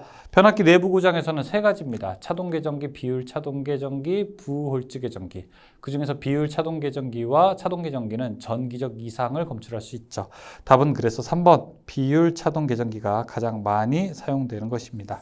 26번. 부홀즈 개정기로 보호되는 기기는 조금 전에 이야기했었죠. 콘서베이터와 주 탱크 사이에다가 놓는 것으로서 유증기의 온도, 이상하게 온도가 많이 올라갔다라고 하게 되면은 그 온도 이상을 관찰하는 것. 그게 바로 부홀즈 개정기입니다.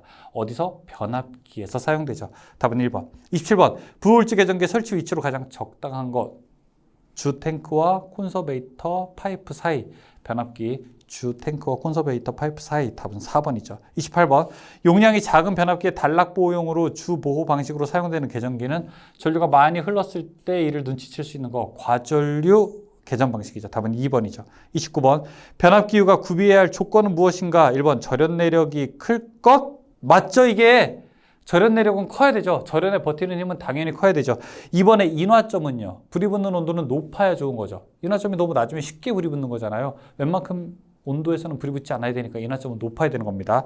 3번 응고점은요. 높은 게 아니라 낮아야 되는 거고요. 4번의 비열은 커야지 더 좋은 겁니다. 답은 1번이죠. 30번. 일반적으로 사용하는 주상 변압기의 냉각 방식은 무엇인가? 우리가 주상, 전봇대 위에 있는 게 바로 주상 변압기가 되는데요. 이 변압기 안에는 기름이 들어가 있습니다. 그리고 기름이 들어가서 열이 발생하게 되면 스스로 냉각하는 방식. 기름이 들어가 있기 때문에 유입, 스스로 냉각하기 때문에 잔냉. 그래서 유입 잔냉식이라고 부르게 됩니다. 답은 4번이죠. 31번. 다음 중 변압기 병렬 운전 조건에서 달라도 관계가 없는 것은 무엇인가? 변압기 두 개를 병렬 운전하고자 할 때, 자, 이렇게 변압기가 여기 한 대가 있고, 자, 그 다음에 변압기가 또 한 대가 옆에 있다. 자, 이 변압기 두 대를 병렬로 운전하고 싶다. 즉, 1차 측을 연결하고, 2차 측을 연결하고, 2차 측을 연결하고, 2차 측을 또 하나 연결해서 병렬로 운전하고 싶을 때, 자, 두 대는 뭐가 같아야 될까요? 전압 같아야 되죠. 권수 B 같아야 되죠. 그 다음에 임피던스가 용량의 반비례해야 된다. 뭐 이런 것들도 같아야 되는 건데, 자, 달라도 되는 거. 용량이라고 하는 건 달라도 돼요. 용량이라고 하는 것은 우리가 직류 발전기, 그 다음에 변압기, 그 다음에 동기 발전기 모두 세 개에서 다 용량 혹은 전류 이거는 달라도 괜찮죠. 답은 그래서 몇 번? 3번이 됩니다. 나머지 권수비, 극성, 위상체 이건 당연히 다 같아야 돼요. 32번. 변압기를 델타 Y 결선한 경우에 대한 설명으로 옳지 않은 것은 무엇인가? 1번에 1차 성간전압 및 2차 성간전압의 위상차는 60도이다 이렇게 얘기하고 있는데 60도 아닙니다. 위상차는 30도가 되죠. 답은 1번. 34번. 삼상 변압기의 병렬운전 시 병렬운전이 불가능한 결선 조합은 어떻게 되는가? 불가능한 결선 조합은 바로 델타나 Y 개수가 홀수이게 되면 우리가 불가능하게 됩니다. 자, 1번, 3번, 4번 모두 다 짝수이지만 2번은 홀수가 되죠. 답은 2번이죠. 34번. 한 대의 출력이 100kVA인 단상변압기 2대로 V 결선하여 삼상 전력을 공급할 수 있는 최대 전력은 몇 kVA인가? 자, 지금 V 결선 얘기했는데 변압기 2대로 이야기하고 있죠. 원래 한 대의 출력이 얼마짜리라고 했냐면 지금 100kV짜리라고 했어요. 100kVA. 그러면은 2대 결선했을 때 어떻게 V 결선했을 때 얼마큼이 되느냐? 바로 한 대에다가 곱하기 루트 3을 하게 된 것과 같습니다. 루트 3이 1.73이니까 100 곱하기 1.73이 하게 되면은 173.2가 되는 거죠. 답은 그래서 173.2 혹은 뭐 100 루트 3 이렇게 해도 똑같은 결과 얻을 수 있어요. 답은 3번이 되죠. 35번. 변압기 V 결선의 특징으로 틀린 것은 무엇인가? V 결선 1번. 고장시 응급처치 방법으로 쓰인다. 맞아요. 2번. 단상변압기 2대로 삼상 전력을 공급하게 된다. 맞아요. 3번에 부하 증가가 예상되는 지역에 시설한다. 맞아요. 4번. V 결선 시 출력은 델타 결선 시 출력과 그 크기가 같다. 크기가 같다? 여기 델타 결선이 있고 여기 V 결선이 있게 되면 자, 이 둘 사이로 이동하게 될 때 출력비는요 57.7%로 감소하게 됩니다. 당연히 이제 델타 결선에서는 3대를 쓰고 V 결선에서는 2대를 쓰기는 하지만요. 다음에 이용률. 변압기 한 대의 이용률은 얼마냐? 86.6%가 됩니다. 한 대의 역할을 100% 다 활용하지 못한다. 그렇게 우리가 답을 할 수 있죠. 따라서 이용률은 86.6%가 됩니다. 다음. 그래서 4번이 잘못된 말이죠. 출력이 같지는 않죠. 36번. 한 대의 출력이 200kVA인 단상변압기 2대로 V 결선하여 삼상 전력을 공급할 수 있는 최대 전력은 몇 kVA인가? 지금 여기서 변압기 2대로 결선해서 어떻게 되느냐 물어보고 있으니까 한 대 출력이 200이라고 했으니까 36번 문제에서는 200 곱하기 루트 3이 되겠네요. 200 곱하기 1.73이 계산하게 되면 346.3. 계산기로 한번 해보십시오. 답은 1번이 됩니다. 37번. 2대의 변압기로 V 결선하여 삼상 변압하는 경우에 이용률은 어떻게 되는가? 설명했었죠. 86.6%다. 3번이죠. 이 38번. 20kVA인 단상 변압기 2대로 V 결선하여 삼상 전력을 공급할 수 있는 최대 전력은 어떻게 되는가? 20kV짜리라고 했으니까 V 결선하면 20 곱하기 루트 3 계산할 수 있겠네요. 답은 34.6이죠. 39번. 삼상 100kVA 13200이 200V 변압기의 저압측 선전류의 유효분은 약 얼마큼이 되는가 물어보고 있습니다. 자, 우리가 전력이라고 하는 거 P는 삼상이니까 루트 3 VI가 되죠. 자, 그때 지금 전류 I는 얼마가 되느냐? 루트 3분의 3V분의 P 계산할 수 있죠. 그럼 루트 3 계산하고 지금 전압이 얼마라고 했냐면은 여기에서 200V, 이 저압측이니까요. 200V라고 했고요. 자, 그 다음에 P값, 전력은 100kV입니다. 100 곱하기 10의 3제곱이죠. 자, 계산하게 되면 우리가 전류값 얻을 수 있어요. 이때 전류는 288.66A가 나오게 됩니다. 그런데 이 전류에서 유효분을 곱하게 돼요. 유효분을 곱하게 되면요. 어떤 계산하게 되냐면은 이 값은 P상이고요. 곱하기 코사인 세타. 역률을 계산하게 되면 우리가 유효분을 계산할 수 있습니다. 여기서 코사인 세타는 얼마가 되냐면은 역률이 80%니까 0.8이 되겠네요. 즉 288에다가 0.8 곱하게 되면은 230 정도가 나올 거예요. 답은 3번이죠. 40번. 보호를 요하는 회로의 전류가 어떤 일정 값 이상으로 흘렀을 때 동작하는 계전기. 내가 설정한 값보다 더 이상의 값, 더 큰 값이 흘렀을 때 동작하는 계전기는 과전류 계전기라고 부르게 되고 오버커런트 릴레이, OCR이라고 부르게 됩니다. 답은 1번이죠. 41번. 변류기 개방 시 2차 측을 단락하는 이유는 무엇인가? 2차 측에 우리가 절연을 보호하기 위해서. 1번이죠. 42번. 다음 중 농형 유도전동기의 장점이 아닌 것은 무엇인가? 4번에 기동 토크가 크다? 이건 아닙니다. 농형 유도전동기는 이거 근데 문제가 좀 이렇게 이야기하죠. 권선형 유도전동기에 비해서 이렇게 나와야지 조금 더 사실은 정확할 것 같아요. 권선형 유도전동기에 비해서 농형 유도전동기의 장점이 아닌 것은 4번. 기동 토크는 권선형 유도전동기가 더 크게 됩니다. 이 권선형 유도전동기는 슬립 특성을 이용해서 우리가 바로 큰 토크를 얻어서 출발하는데 가장 최적화되어 있는 전동기가 되죠. 42번의 답은 4번이 됩니다. 43번. 6급 60Hz 삼상 유도전동기의 동기 속도는 어떻게 되는가? 자, 지금 동기 속도 구하는 거 이거 43번에 동기속도는 NS는 P분의 120F. 지금 문제가 동기속도 구하는 거니까요. 일단 극수 알아야 되겠죠. 극수가 6극이 60Hz래요. 6극이고 그 다음에 120 곱하기 주파수 60Hz. 그러면은 자 요거 약분되니까 얼마? 1200 나오게 됐네요. 답은 1203번이죠. 44번 8극 60Hz 삼상 유도전동기의 동기속도는 어떻게 되는가? 밑에 8로만 바꾸면 되겠죠. 그러면은 2번 900이 됩니다. 45번 60Hz의 동기전동기가 2극일 때 동기속도는 몇 rpm이 되겠는가? 자 2극 하게 되면은 2극 분의 60 하게 되면 얼마가 됩니까? 그러면은 여기 3600rpm이 되겠네요. 답은 3번. 네. 46번 4극의 삼상 유도전동기가 60Hz 전원에 연결되어서 4% 슬립으로 회전할 때 회전수는 어떻게 되는가? 4극 삼상 유도전동기 4%래요. 자, 우리가 유도전동기의 속도는 어떻게 계산이 됩니까? N은 이렇게 계산하죠. 1 마이너스 슬립에다가 동기속도 NS가 됩니다. 그런데 이거는 자, 1 마이너스 슬립에다가 동기속도는 P분의 120F가 되고요. 그 다음에 자 이것은 슬립이 4%라고 했으니까 1 빼기 0.04 그러니까 0.96이 되는 거죠. 곱하기 지금 극수가 4극이라고 했으니까 곱하기 4분의 120 곱하기 여기가 60 그러면은 4분의 120 곱하기 수하면은 이 부분이 1800 나오거든요. 1800 곱하기 0.96 하게 되면은 답이 나올 수 있겠네요. 1728 답 3번이죠.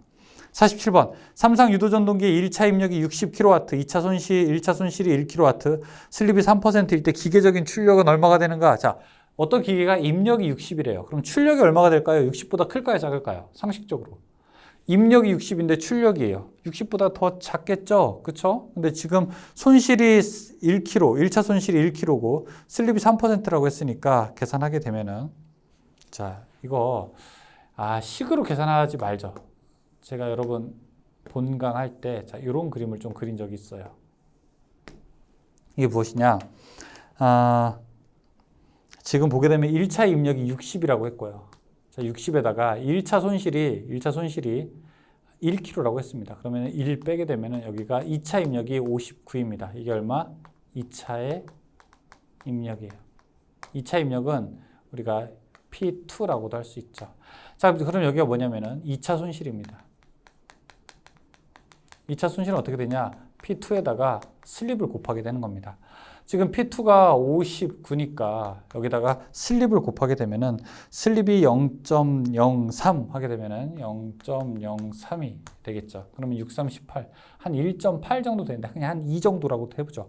59에서 약 2 정도 빼게 되면 그러면 여기가 출력이 2차 출력이 얼마 나오게 됩니까? 57 정도 나오겠죠. 약 57. 그래서 답은 57, 1번이 될 수 있죠. 48번 동기와트 P2, 출력 P0, 슬립 S, 동기속도 NS, 회전속도 N 2차 동선이 PC2일 때 2차 효율 표기가 올바른 것은 무엇인가? 자, 밑에 2차 효율식 한번 보죠. 2차 효율이라고 하는 것은 P2, 2차 입력 분의 여기 P0, 2차 출력을 얘기하는 거고요. 효율이라고 하는 건 이거죠. 자, 입력 P2분의 2차 출력 P0 이야기하는 거고요. 그 다음에 여기 P0라고 하는 거는 뭡니까? 여기 효율에다가 1 빼기 슬립에다가 1 빼기 슬립이 효율이죠. 거기에다가 P2로 곱하게 되는 거죠. 그러니까 이거는 P2분의 P2에다가 1 빼기 슬립을 곱하게 되는 거고 그럼 요거 약분하게 되면은 이게 1 빼기 슬립과 같은 거고 1 빼기 슬립은 동기속도분의 회전자 속도 이것과 같은 거죠. 그러니까 내내 하나, 둘, 셋, 네 개가 똑같은 얘기를 하고 있는 거예요. 효율에 대한 이야기를 하고 있는데 이 2차 효율 표기가 잘못되어 있는 것 여기서 어떤 것을 표기가 올바른 것은 어떤 걸로 놓을 수 있을까요? 맞아요. 3번이죠. 49번 유도전동기의 동기속도가 NS, 회전속도가 N일 때 슬립은 어떻게 되는가? 3번식으로 돌 수 있죠. 동기속도분의 동기속도 빼기 회전자 속도. 50번 슬립이 0.03이고 전원 주파수가 50Hz인 유도전동기 회전자 회로의 주파수는 어떻게 되는가? 이거 우리가 회전자 회로 주파수 2차 주파수라고 부르게 되는데요. 2차 주파수라고 하는 거는 슬립 곱하기 1차 주파수 계산할 수 있습니다. 슬립이 지금 0.03이고요. 그 다음에 50이 되니까 이거 1.5가 되겠네요. 1.5Hz. 51번. 슬립이 2%이고 전원 주파수가 1kHz인 유도전동기 회전자 회로의 주파수는 어떻게 되는가? 똑같은 방식으로 푸는 거예요. 0.02 곱하기 1000 계산하면 됩니다. 답 20Hz 2번이죠. 52번. 역률과 효율이 좋아서 가정용 선풍기, 전기 세탁기, 냉장고 등에 주로 사용되는 것은 무엇인가? 콘덴서 기동형 전동기.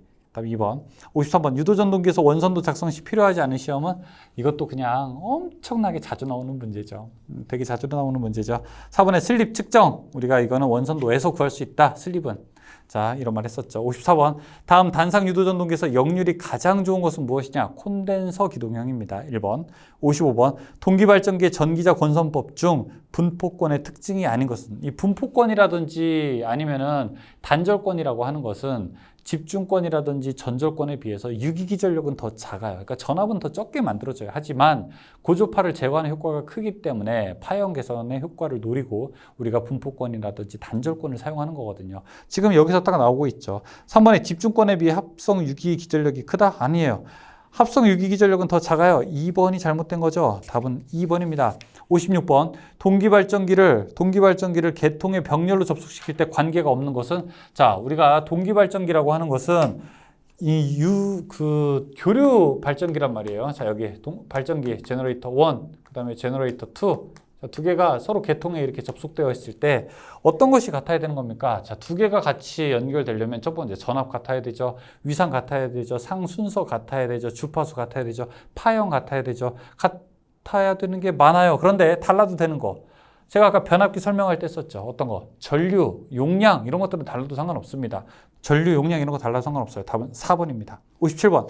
동기발전기 두 대를 병렬 운전하고자 할 때 필요로 하는 조건이 아닌 것은 무엇인가? 4번에 발전기의 용량이 같아야 된다.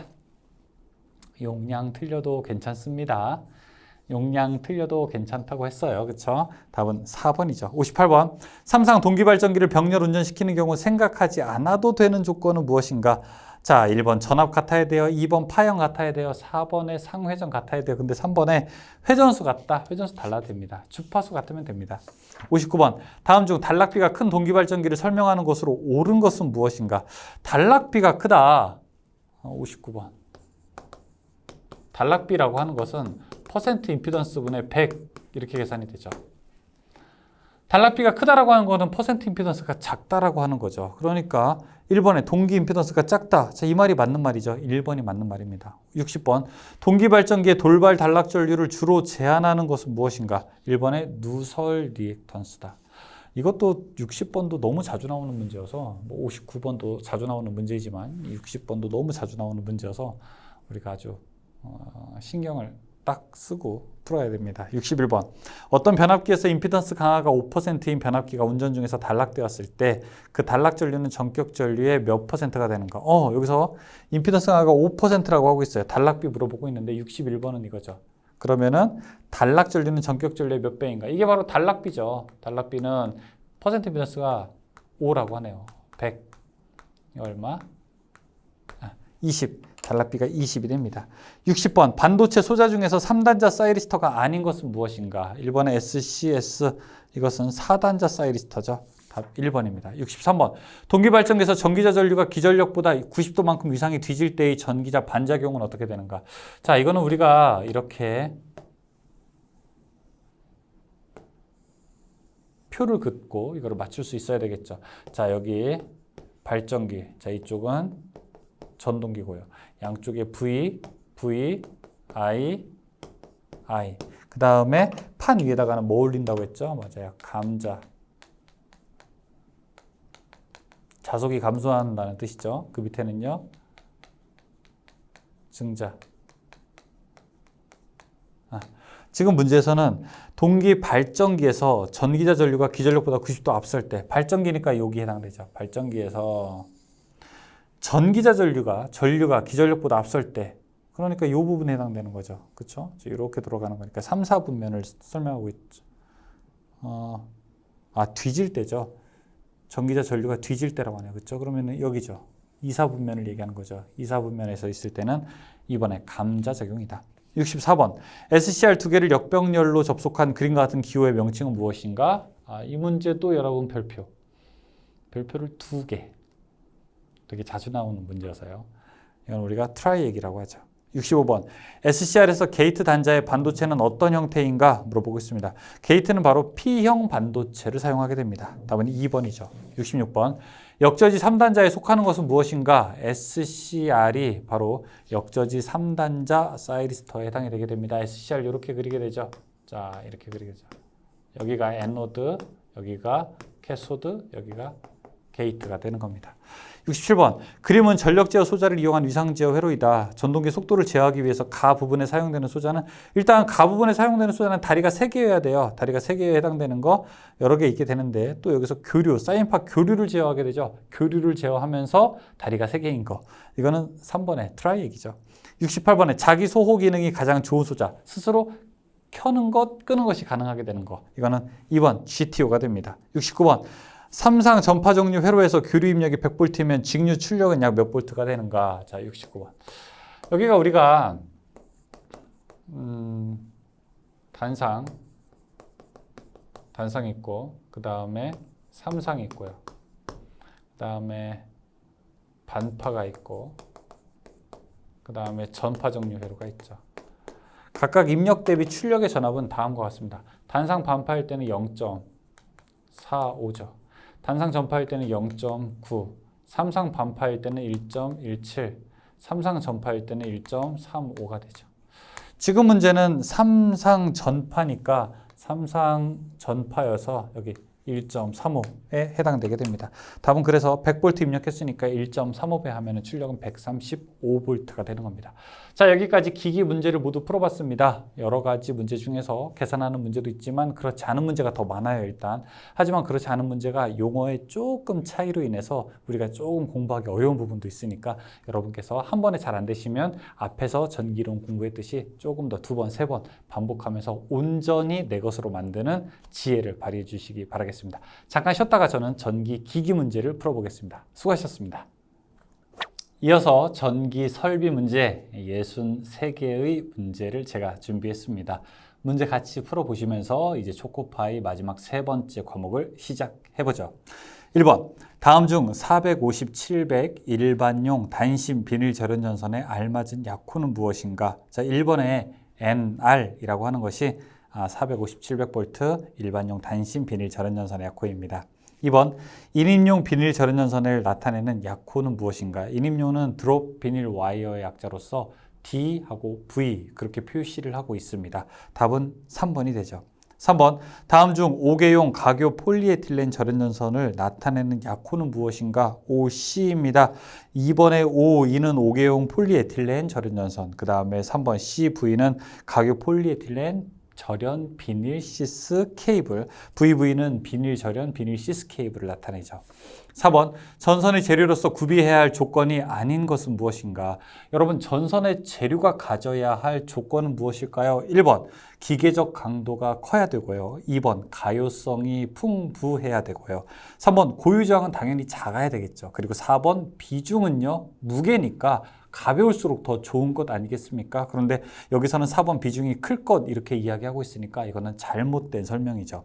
5번, 전선을 접속하는 경우 전선의 강도는 몇 % 이상 감소시키지 않아야 되는가? 전선의 접속 요건에 해당하는 거죠. 전선의 강도는요, 20% 이상 감소시키지 않아야 되고요. 똑같은 말이라고 하면 80%를 유지해야 되는 겁니다. 답은 2번이죠. 6번, 단선의 굵기가 6제곱밀리미터 이하인 전선을 직선 접속할 때 주로 사용하는 방법은 무엇인가? 6제곱밀리미터, 6스퀘어 우리가 보다 작을 때는 트위스트 접속, 10스퀘어 이상일 때는 브리타니아 접속을 사용하죠. 답은 1번 트위스트 접속입니다. 7번, 나전선 상호간을 접속시키는 경우 인장 하중에 대한 내용으로 옳은 것은 무엇인가? 역시 5번과 동일한 형태의 문제라고 할 수 있습니다. 1번에 20% 이상 감소시키지 않을 것, 이게 맞는 말이죠. 8번, 다음 중 옥측 또는 옥외에 사용하는 케이블로 옳은 것은 무엇인가? 이번에 수밀형 케이블이라고 하는 것은 우리가 보통 이 물에 견디는 힘이 더 뛰어난 케이블이기 때문에 옥외에서도 사용이 가능하게 됩니다. 2번이 답입니다. 9번, 다음 접속 방법은 터미널 러그를 이용한 접속 방법이다. 전기, 기계, 기구의 금속 제외함, 배관 등과 접지선과의 접속 시 몇 제곱밀리미터 단면적을 초과해야 터미널 러그를 사용하는가 라고 물어보고 있습니다. 동접지선의 굵기가 동선의 굵기가 6스퀘어를 초과할 첨가할 때 터미널 러그를 사용할 수 있습니다. 10번 굵기가 같은 두 단선의 박스 내에서 쥐꼬리 접속을 사용할 때 쥐꼬리 접속을 할 때 사용하는 것은 무엇인가? 우리가 보통 이제 전선을 이렇게 두 개를 말아가지고 꼬는 것을 쥐꼬리 접속이라고 부르게 되는데요.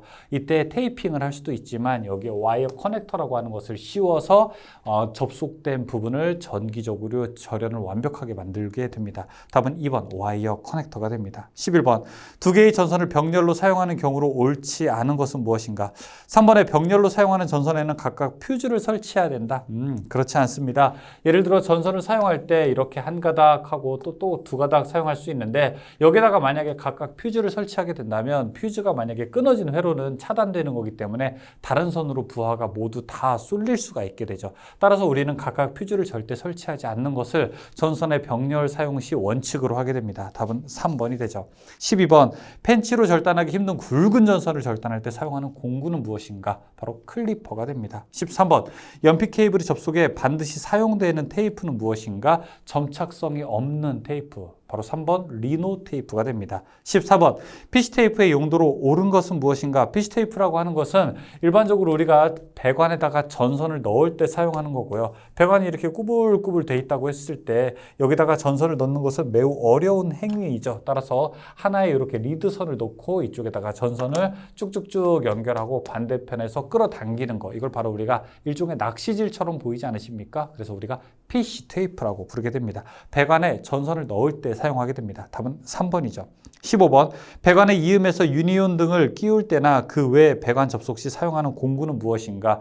유니온 커넥터라고 하는 것은 유니온 커넥터는 이 관이 고정되어 있을 때 상호관을 움직일 수 없어서 양쪽으로 돌려서 끼우는 건데요. 보통 우리가 어디서 볼 수 있냐면 여러분 이렇게 싱크대 같은 곳에서 이런 U자형 파이프 접속하는 곳에서 볼 수 있습니다. 자, 이런 곳 우리가 양쪽을 돌리는 거고 이때 우리가 사용하는 것이 주로 파이프 렌치를 많이 이용하죠. 16번 큰 건물의 공사에서 콘크리트 조형제에 구멍을 뚫어 볼트를 시설할 때 사용하는 공구는 무엇인가? 드라이브 이트, 화약의 폭발력을 이용해서 구멍을 뚫는 거. 자, 17번 굵은 전선을 절단할 때 사용하는 공구는 무엇인가? 나왔었죠. 클리퍼. 18번 조명용 백열전 등을 숙박시설 등의 입구에 설치할 때나 일반 주택 및 아파트 각실의 현관에 설치할 때 사용되는 스위치는 무엇인가? 시간 후에 자동으로 꺼지는 것이 바로 타임 스위치입니다. 이때 시간이 중요하게 되죠. 숙박시설은 1분 안에 소등되어야 되고요. 아파트나 주택 같은 경우에는 3분 이내에 소등이 되어야 합니다.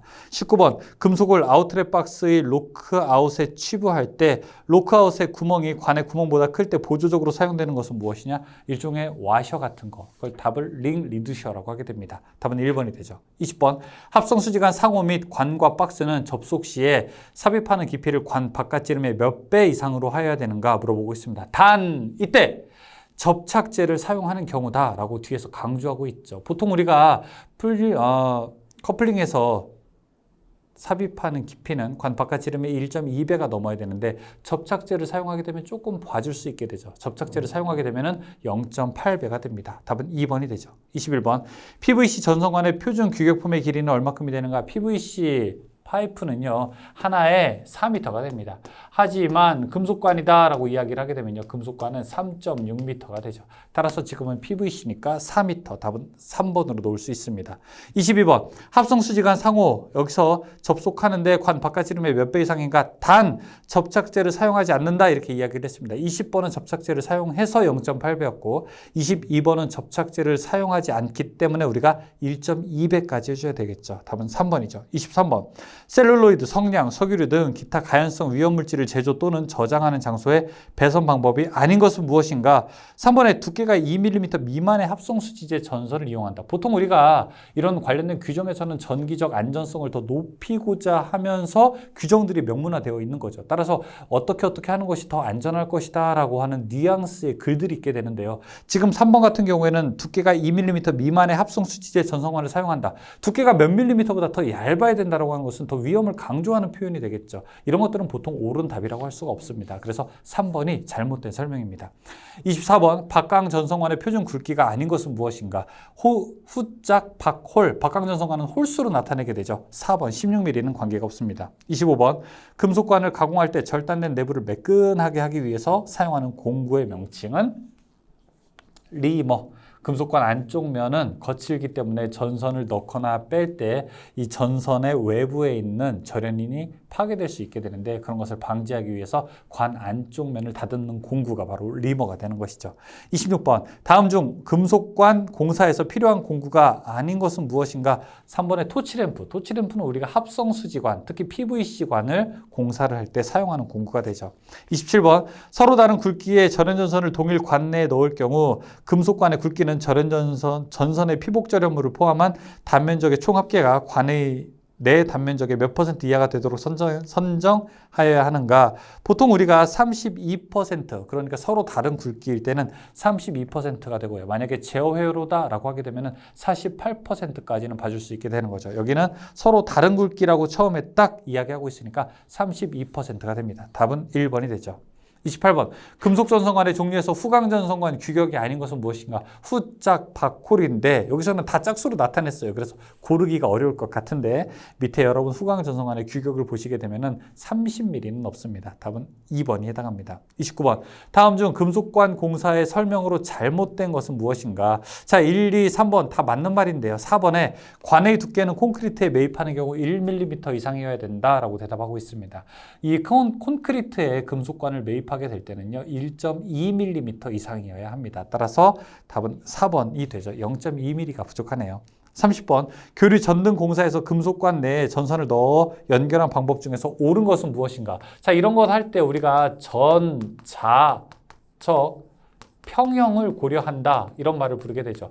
전자적 평형을 고려한다라고 하는 말은 금속관일 땐 특히는 전기적으로 홀수선, 그러니까 가는 선만 있으면 되는 게 아니죠. 왕복선이 반드시 동일관 내에 들어가야 우리가 전선에서 발생하는 자기장으로 인해서 전선관이 데워지는 것을 방지할 수가 있게 되는 거죠. 따라서 왕복선이 같이 들어가야 되는 거고요. 왕복선이 항상 같이 들어가 있는 그림은 딱 3번의 그림이 우리가 똑같은 답이라고 할 수 있습니다. 31번 금속 덕트는 두께가 몇 밀리미터 이상의 철판으로 해야 되는가? 1.2mm. 32번 금속 덕트의 크기는 전선의 피복 절연물을 포함한 단면적의 총 합계가 금속 덕트 내 단면적의 몇 % 이하가 되도록 해야 되는가? 자, 일반적으로 덕트 안에서는 20% 이하가 되도록 해야 되고요. 그 다음에 만약에 제어 회로를 한다라고 하면은 50%가 되어야 됩니다. 지금은 일반적으로 1번 20%가 되어야 됩니다. 33번 캡타이어 케이블을 조영제에 시설하는 경우 그 지점의 거리는 얼마로 해야 되는가?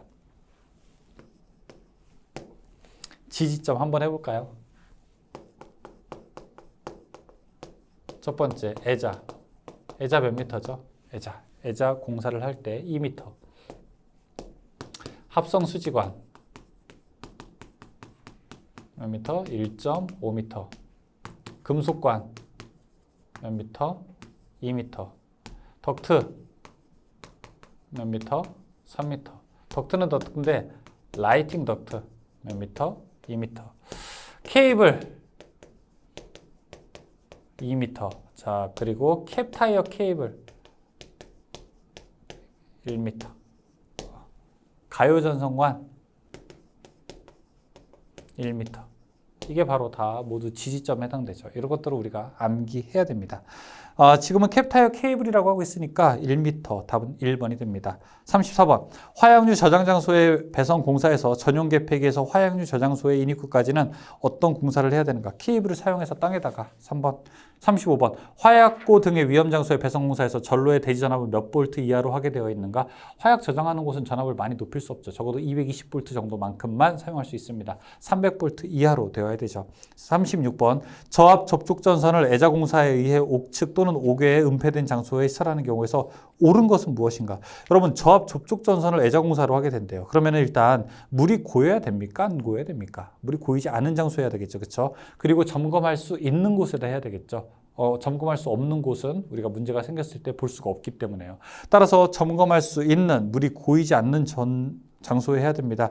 한국전기설비규정 235.4에서 설명하고 있죠. 답은 4번이죠. 37번. 셀룰로이드, 성냥, 석유류 등 기타 가연성 위험물질을 제조 또는 저장하는 장소의 배선으로 잘못된 것은 무엇인가? 2번에 가요전선관 배선. 이건 안 되죠. 뭐만 가능하죠? 크게 세 글자 외쳐주세요. 뭐? 땡땡땡. 아, 저랑 공부 많이 했었잖아요. 어떤 거? 땡땡땡. 뭐라고요? 합금캐 이렇게 했었죠. 합성수지관, 금속관, 케이블은 가능하고 그 외에는 안 됩니다. 2번 가요전선관이라고 되어 있으니까 안 되죠. 38번 가연성 가스가 존재하는 장소의 저압 시설공사 방법으로 옳은 것은 무엇인가?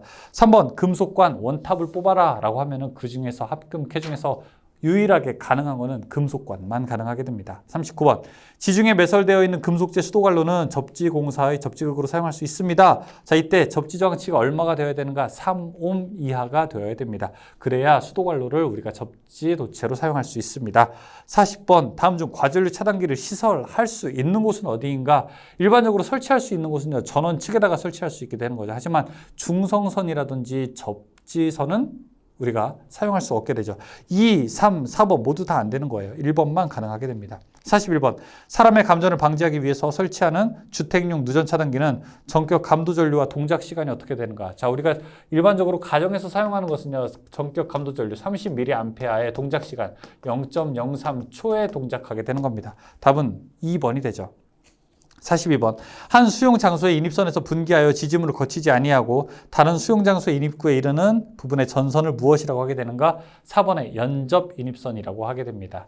43번. 가공전선의 지지물의 승탑 또는 승강용으로 발판하는 발판 볼트는 지표상 몇 미터 미만에 시설하여서는 안 됩니까? 자, 우리가 일반적으로 이렇게 전주가 있게 되면 전주에 오르라고 발판 못이라고 하는 게 이렇게 있죠. 근데 발판 못이 너무 낮게 되어 있으면은 우리가 쉽게 오르고 싶어하는 충동을 억제할 수 없기 때문에 자, 이 높이는 어느 정도 규정이 되어 있습니다. 그 높이가 바로 1.8m가 됩니다. 1.8m. 답은 4번이죠. 44번.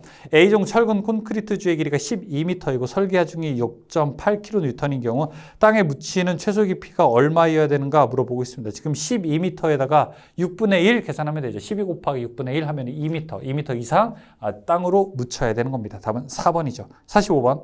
일반적으로 고압 가공일선이 도로를 횡단하는 경우 노면에 시설하여야 할 높이가 어떻게 되는가 물어보고 있습니다. 6m가 됩니다. 고압은 6m, 그 다음에 저압은 5m가 됩니다. 지금 문제는 고압이죠. 46번. 최대 사용 전압이 70kV, 그러니까 7만 볼트죠. 중성점 직접 접지식 전로의 절연 내력 시험 전압은 어떻게 되는가? 자, 60kV가 넘고 170kV가 안 되는데 우리가 중성점 직접 접지라고 하게 되면은 0.72배의 전압으로 테스트를 할 수 있게 됩니다. 지금 문제가 70kV라고 했으니까 70kV 곱하기 0.72 하게 되면은 54,000이라고 답을 얻을 수 있게 되는데요. 답은 4번이죠. 밑에 해설표 여러분이 꼭 한번 보시기 바랍니다. 47번. 고압 배전용 변압기는 설치 장소가 시가지 내인 경우 지표상 몇 미터에 설치를 해야 되는가? 보통 시가지 내인 경우에는 4.5m가 설치가 됩니다. 그런데 그 중에서 35kg 이하일 때 특고압일 때는 5m가 되게 되고요. 그러니까 답은 4.5m가 되죠. 48번. 가공 전선로의 지지물에 지선을 사용해서는 안 되는 것은 무엇인가? 지선이라고 하는 것은 이렇게 전주 쓰러지지 말라고 지지하는 선이 지선이 되게 됩니다. 일반적으로 목주, 철근 콘크리트 주, 철주 다 사용할 수 있게 되는데 철탑인 경우에는 지선을 사용하면 안 되는 거예요. 창피하게 지선으로 지지하면 안 되겠죠. 철탑 하나가 얼만데요, 그렇죠? 따라서 철탑에는 임시 가설용인 경우를 제외하고는 우리가 지선을 사용할 수가 없게 됩니다. 답은 4번이죠. 49번. 지선의 중간에 넣는 애자는 무엇인가? 여기 지선에 이렇게 중간에 넣는 애자 본 적 있으세요? 길거리 가다 보면은 동그랗게 되어 있죠. 어떻게 해요? 동그랗게. 그래서 구형이라고 해서 이거를 구형 애자라고 하게 됩니다. 다른 말로는요, 이걸 우리가 지선 애자라고도 합니다. 예전에 우리가 90년대에 공부할 때는요, 여기 있는 애자를 옥애자, 이렇게 구슬옥자를 써서 옥애자 이렇게도 표현을 하게 됐는데요. 좀 일본식 한자어라서 지금은 사용하지는 않습니다. 여러분은 구형애자 혹은 지선애자 그렇게 기억해 두시면 됩니다.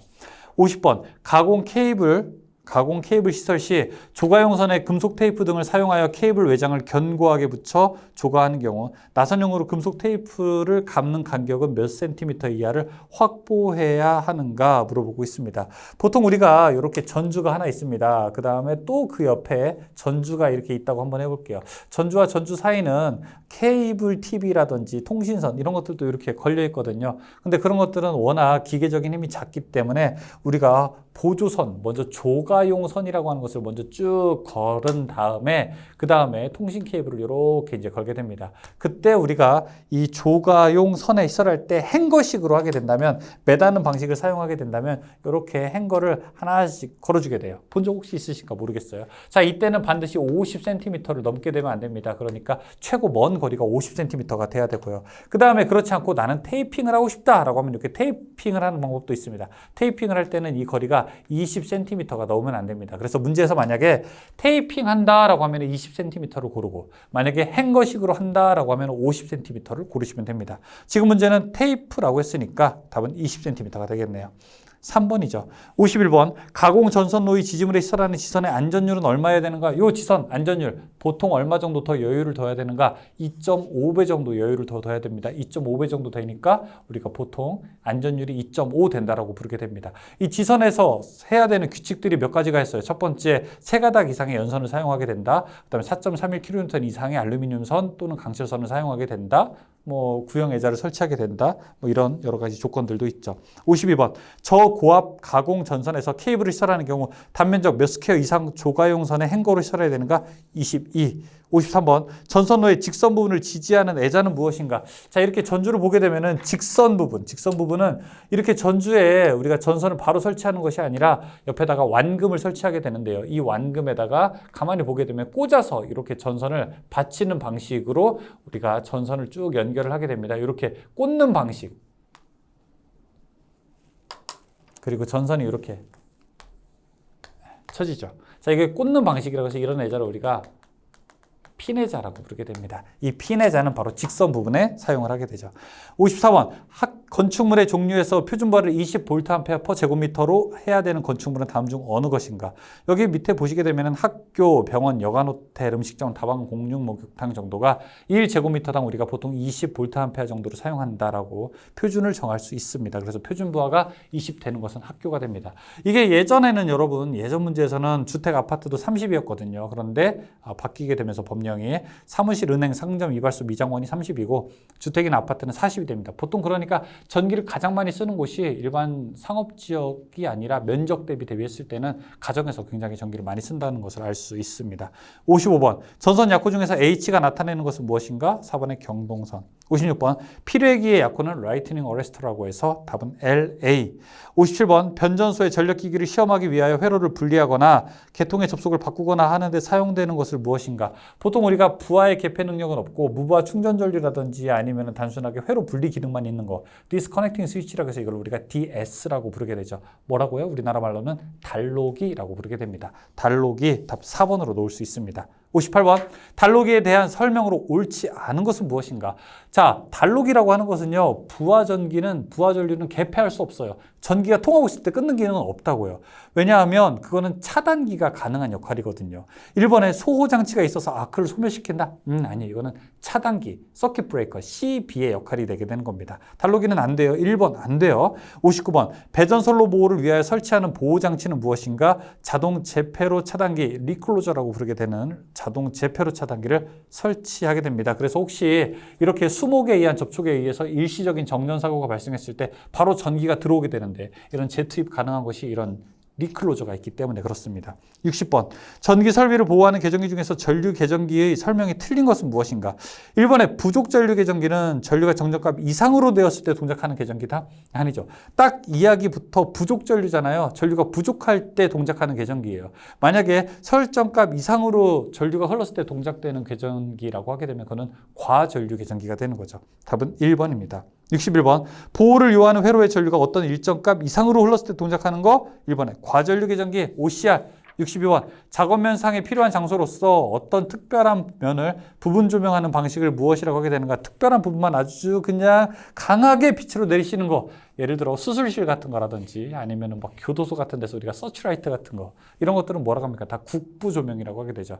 가장 강력한 조도로 특정 용도로 사용되게 되는 거. 1번 국부 조명이 됩니다. 63번 다음 중 광원에서 나오는 빛의 90에서 100%를 비춰서 높은 조도를 얻을 수 있는 조명 방식. 일반적으로 대부분의 빛이 조도를 한쪽을 향하게 되는 것들을 우리가 무엇이라고 하냐? 직접 조명이라고 하게 됩니다. 여기까지 우리가 문제를 모두 풀어봤습니다. 자, 63개의 문제를 모두 풀었고요. 여러분께서는 지금 이 초코파이 특강 21년도 사회 총 208개의 문제를 저와 함께 풀어봤습니다. 물론 이제 이 문제를 풀어보시게 되면서 잘 풀리는 것도 있고 그 다음에 문제를 제가 읽자마자 여러분 답이 이거야 이렇게 맞출 수 있는 것도 있을 겁니다. 하지만 이 반대급부로서는 문제를 잘 들어도 잘 이해 안 되는 것들도 있을 테니까요. 지금부터 2번, 3번 반복할 때는 아예 안 풀리는 거 말고 좀 아리송한 것들 좀 풀 수 있을 것 같으면서도 헷갈리는 문제들을 2번째 반복할 때는 여러분 풀어봐 주시기 바라겠습니다. 그래서 총 208개의 문제 중에서 적어도 시험장 가시기 전에 190개 정도, 180개 정도는 내가 확실하게 풀 수 있다, 확실하게 맞출 수 있다라고 하는 자신감을 갖고 여러분께서 꼭 이 문제를 완벽하게 해결하셨으면 좋겠습니다. 그래야 이제 얼마 남지 않은 실제 시험에서 여러분께 큰 자신감을 얻어드리는 동시에 시험에서 통과할 수 있는 확실한 효과를 전달해 드릴 수 있을 것입니다. 전기기능사 필기 시험을 여러분께서 잘 치르셔서 실기도 저와 같이 만나게 되기를 바라겠고요. 다산에듀도 항상 여러분의 성공과 합격을 기원하겠습니다. 설명 들어주셔서 감사합니다. 고맙습니다.